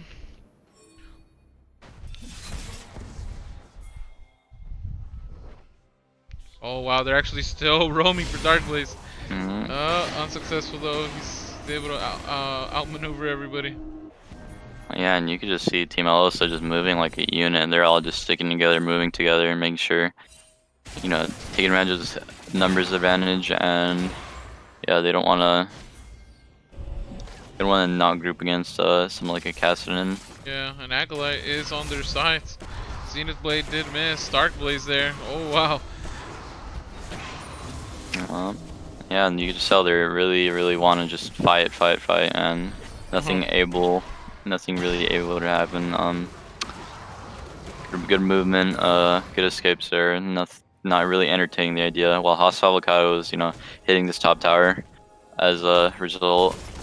Yeah, the side lanes aren't being controlled as they're kind of desperately running around for kills, you know? That's the downside of playing like or this way, just because, you know, if the enemy team is more disciplined and, you know, can just take a backseat and just give over resources while the side lanes you know, do work, and yeah, it does become difficult. Red buff taken by Spicy Guac of the Khaled is actually looking real dangerous against this team. Oh, Sizz Yep. looking. And we see Acolyte here just, you know, shoving this wave down bot lane. Yep. Has TP available, just wants to keep this pressure up. Yep, forcing them back. It doesn't seem like they can do this at all. Oh, an arrow here? Oh, Ash Arrow. Oh, Stitch actually flashes away. Darkblaze. Zenith Blaze comes out. Deathslayer actually gets caught by the hook. Very tanky, especially with the Aftershock. Ultimate comes out. Oh, and 11 though. Having to run away from 2. Darkblaze and Hostile Avocado just running them down. Requiem comes out, picks up nobody though. And Acolyte, they're canceling the backs. They are making him walk all the way to bot lane to stop him. Yeah. Bot inhibitor turret taken. Acolyte has Rift Walk. He could Rift Walk out of there, you know what I mean? Oh, yeah, no. he should be fine here. There's no way he dies here. This is going to be even more time wasted. Yep, and Oh. Eggs and Rice unfortunately might be going down in return. Rift Arrow pop 4 mid. Are they going to be able to guide it? Yeah, and Team Aloso doesn't seem in any position to contest this right now. You know, Mordekaiser has to back. It's just going to be the 2 supports and the Karthus. Caitlyn arriving shortly. I think that's probably the end of this Rift Herald. Yeah. And we're going to see blue side move to control this top side quadrant of the map. You know, getting rid of all these Baron wards, making sure, you know, they have to reward this area and clear out their wards as well. So yeah, I mean, this is just how the Casterton can, you know, win the game for your team. You just have to keep pushing, and every time, I mean, what are they gonna do? Like, if they try to, you know, like Leona are you, or, you know, Thresh hook you, you could just dodge easily. There's no real way to lock you down at the moment. Yeah. Oh man, they haven't even been successful in layering the CC either. It's almost like they all try to make their own individual plays, but they need to understand they need to wait for one. Acolyte I think he's does pretty not much want to safe. entertain it. Yeah, no. he's very, Yeah, very very- safe. Yeah, very reserved, very they're playing it very calm. I really like the bot lane, how they made the play to stop Karthus and the Maokai ulti coming out. And they really set up Acolyte to get that bot tower and, you know, create a win condition in the split push in these side lanes. Oh man, May Eggs and Rice might be in trouble here. And top side as well. very patient, understands when to strike. He has a Rift Walk to keep continuing this chase down, and Eggs and Rice goes down. Oh, Ash Arrow from downtown, but looks like it doesn't get followed up on, only to maybe slow down Team Eloso. Yeah, and this Casterton will just keep becoming stronger. There's no answer. We have as we see here, this Mordekaiser cannot match the Casterton. I don't even think Karthus can. He needs everybody around them to make sure he can so he can make sure he can clear the wave. But yeah, I don't see Casterton giving any free kills anytime soon. He will just keep being a nuisance and keep shoving and keep scaling. Yep. Mountain Soul going over to Team Darkblaze, making it that much harder for someone like Karthus, because if they get out of a team fight extremely low, wait those, what is it, 5, 10? Let me see. Let me scroll over. Mountain Soul. 5 seconds. Avoiding damage for 5 seconds. I mean, that's faster than a recall. You know what I mean?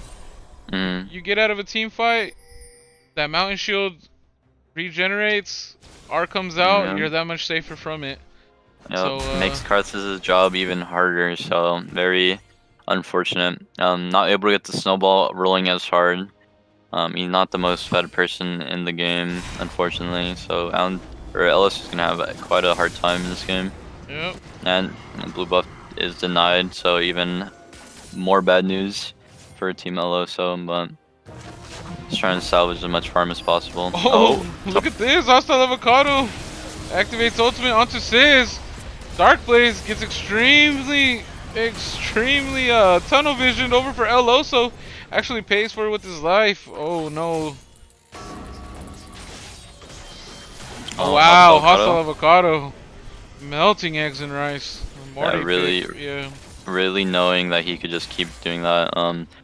There's like small little windows that you could trade with your lane opponent. You know, the rest of his team is not going to stay there. They need to move to the other lanes. As soon as they think that the Clev's gonna leave, you can just come back and start hitting the Mordekaiser again. So yeah.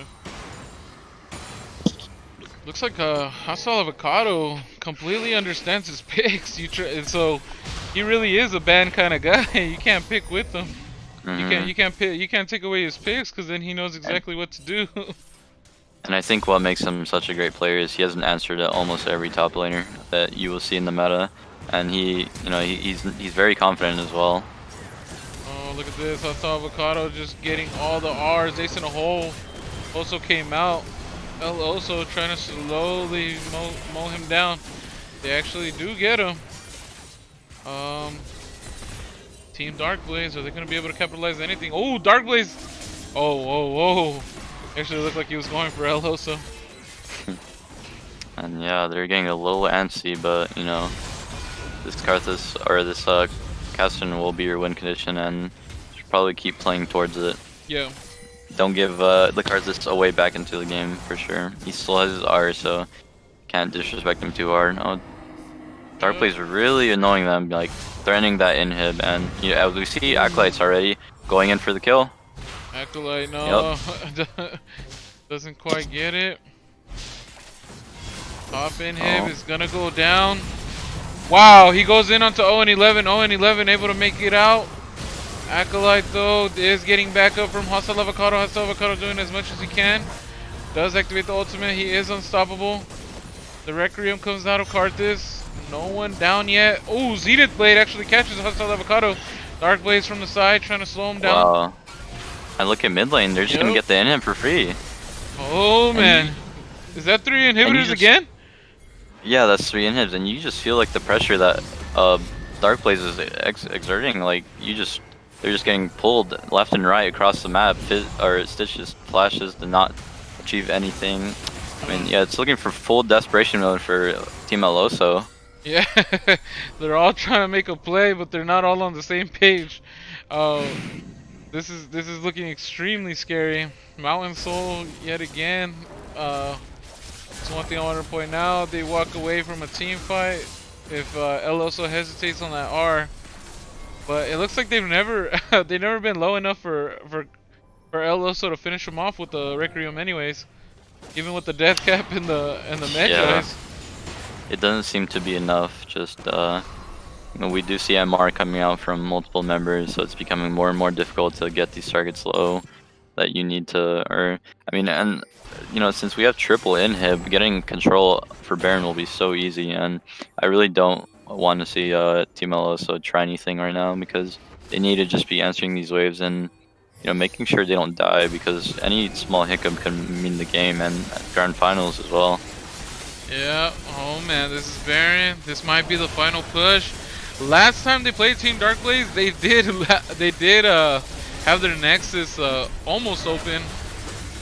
Oh, Valorant effort by Sizz right there. I mean, in AOE, a game is never over until the Nexus explodes, so. Yep. Oh, Ash just missing the arrow. Oh wow, but they're still going in on him. Hostile Avocado came in with the ultimate. Sizz getting melted. Oh wow, Darkblaze onto Owen 11. Excessive Sphinx just melting everybody down. Eggs and Rice, Sizz and Stitch are all down to the carries. Can they go ahead and do this? Is this gonna be the game? Oh man, Owen 11 doing as much as he can, but a Caitlyn can't melt that beefy front line.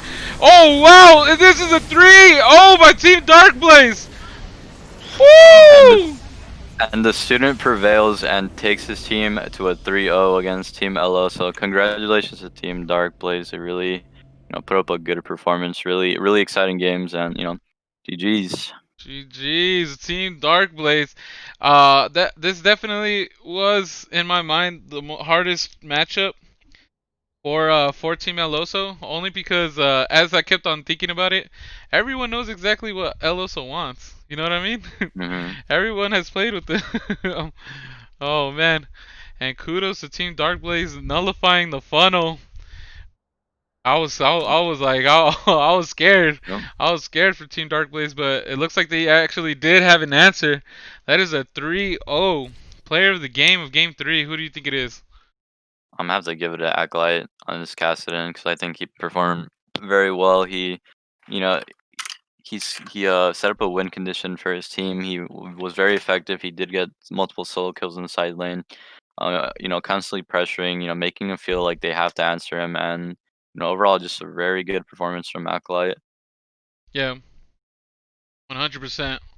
I was very doubtful, 100% doubtful of the Cassidy pick. I was like, oh no, no, no. Mm, I was like, I thought they were gonna take the aggressive route, but no, yeah. they really picked their battles and But I think the Kassadin pick was very effective just because there wasn't like reliable lockdown for Kassadin. You do have Thresh, but you have to CC chain very well rather than like something like Nautilus. Nautilus can CC chain by himself for a good 3 seconds. So yeah, I mean, maybe some mispicks maybe could have changed the draft a little bit, but yeah, like, yeah, just a pretty good game for Kassadin in my opinion.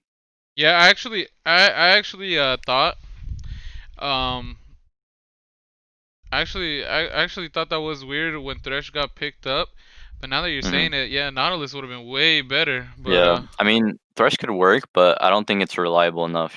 But I mean, I do see like the thought process behind it because Lantern's pretty good to reposition and stuff like that. It has enough CC, yeah, but one yeah, unfortunately, it didn't work. But yeah, did not work. All right, let the stream go through the ears of let the stream go through the ears of I think it was the first game. Let's hmm, see, I think it was Acolyte, Darkblaze, and then Acolyte again. Let me hmm, make sure though. Did I keep them open this time? Yeah, Darkblaze, and then the other one was Acolyte. He just inched his way to another one. So let's see. Let me wait for Darkblaze and Acolyte. All right, I think that's enough time. Darkblaze and Acolyte. I'm about to drag you guys in.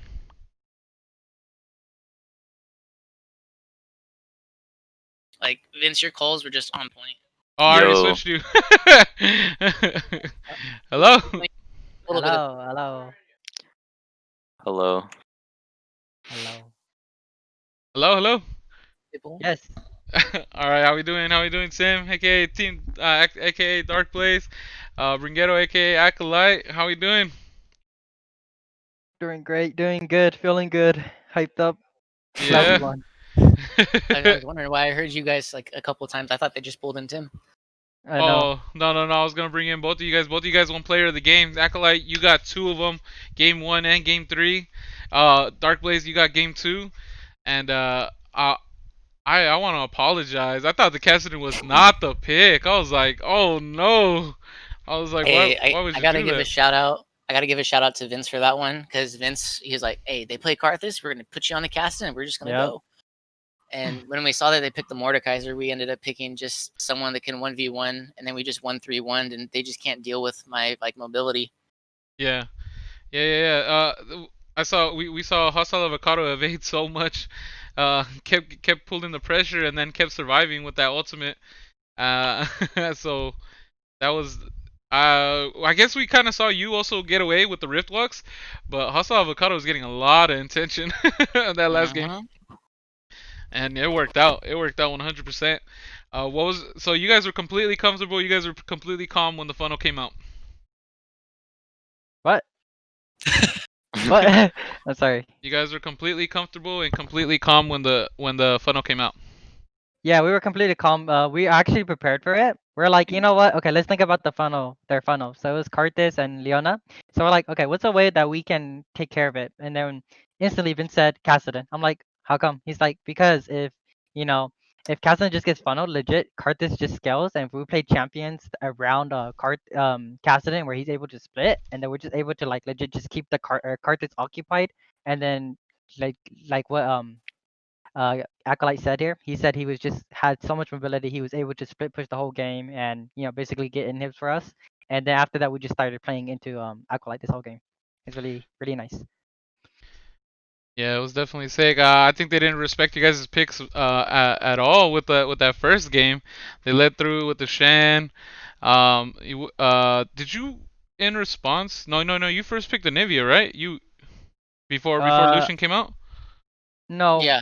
Well, Yeah, yeah, we did. we picked the Anivia in response to the Rammus. Like we saw what kind of champions they had, and they didn't have any kind of thing to get them over walls.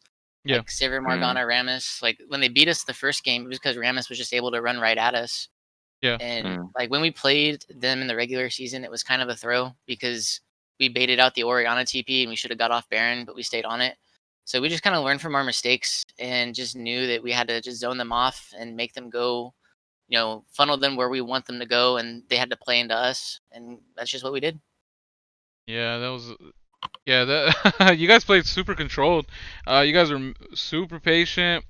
You almost looked like you guys knew exactly what they were doing at all times. The vision, the vision in the early game, you guys completely understood where El Oso was at, like the whole like first 3 minutes of the game, Yeah, which that is was pretty crucial. Quest, you have any questions for the two players of the games, the finals, the winners here? Yeah, I actually wanted to ask what the thought process was behind the balling of second game. I think it was the Shaco Heimerdinger. Jacob Hermedinger? Okay. Was that So prepared specifically for the series, or yeah, is we it were something you gonna guys play eventually pull it regularly? out. Yeah, we were gonna Mm. eventually pull it out. So during the second match, we're like, what happens if so we were like, what happens if they pick Shaco? And we're like, we might as well take it. Mm. Run down the Hermedinger Shaco bot lane because they have Mm. never seen it before. They never seen it before, but we did pull it out throughout the tournament before. We'd have played it against Decency's team. And then we Mm. pulled it out for also team right now. Yeah, and the big part about that choice to pick up the Shaco is we saw them play Shaco Shen yesterday. And so when we saw them not ban Shen, we knew instantly they were picking up Shen. So we said, okay, what are we going to do? We're going to take away their delivery system and then have our own delivery system in the Oriana Shaco. And I think after that, they just didn't know how to respond to that because we kind of pulled their comp apart. Yeah. Yeah, that's actually a super smart insight right there. I didn't even think that that's what you guys are trying to do. Hey, kudos to Vince for that one again. Hostile Avocado, aka Spicy Guac. This guy 5 headed quite a bit of the draft. Are you serious? He was the one running your draft? I mean, we all played a part in it. Yeah, We yeah. all had something to say about it, but he was the one. As soon as he saw Shen, he's like, "No, pick or Shaco," because we've had practice on it before. So Yep. it's not like something that just came out of the blue. It was something that was in our Mm. back pocket, but they kind of walked into it for us. Ah, okay. So Vince just kind of reminding you guys of all your comms, huh? Of everything you guys went ahead and practiced and everything you guys already had in mind. Oh man, that's actually very interesting. And Acolyte, I always have said I want you on a team with a bunch of the younger generation players, just because a lot of them are aggressive. A lot of them like to like to go ahead and fight, skirmish. How was it shot calling it, and were you the shot caller in these games? We all kind of played a part in it. Sometimes the younger guys get a little bit too aggressive. I try to make it a thing for myself to always have low kill or low death games. Mhm. And they're always trying to make the play, which is good. But I just had confidence in our macro. Like any team that I'm on, whether it be something spicy or Lunatic Plus or all the teams, it's been like we'll have the superior mid and late game as long as we get there. So we just needed to play more calculated. And when we had that patience, you could see it pay off. Like in game 3, we had that patience to not take too many fights into the Karthus because that's ultimately what got their funnel ahead yesterday. Yeah. Was they just took so many bad fights in the Karthus and let him pop off. And there's a couple times we got a little bit too into it. Like we died like 2 in the top lane, like I think 2 or 3 times. But we were ultimately able to pull it back together, and our macro and our turret play just made it so much stronger. They couldn't catch up from how far behind they fell. But it's in terms of like your overall question about like guiding the young players, it's It's kind of hard to say because it's not like I'm really guiding them. Like they all have a voice, and I want to like encourage them to keep saying that because I feel like in a team, everyone's info is important. Yeah. Um, but when it came down to like some of the clutch shot calls, it was like we had a couple instances where we didn't have the same thing in mind. So that's where a clear shot caller is important. Mhm. So it's just recognizing when to do what. But these young players, they have a lot of talent. There's a really promising future for a lot of these people in AOE, and I'm just happy to be a part of this team and compete. Yeah, it's always a pleasure watching you play. Also, to hear you cast, you're number one. You're number one in all our hearts for that one for sure. And it looks like you're pretty much the number one in AOE Draft 2. Team Darkblaze, first place. Any closing comments from you guys? Hi. But like, yeah, I encourage everybody in AOE to participate next one. But I don't know, maybe next one, might not be able to play some of us because of school. Like, especially if you have AP classes and you're AP senior, it's gonna be hard for us. Like, maybe next one I might not participate, but it kind of depends, varies. Yeah, But yeah. yeah, I'm hoping for everybody to join in next season. You trying to see the most competition possible or what? Yes, Darkblaze. I really want to see a lot of people join in and hop on AOE, man. AOE wants like, really hungry for more people, hungry for actually becoming a real thing. Yeah, we're definitely trying to make our region like extremely well skilled all around. We want to keep pushing the bar. Like, how cool will it be? How cool would it be if our region was known for like producing some of the best talent? You know what I mean? And Yeah.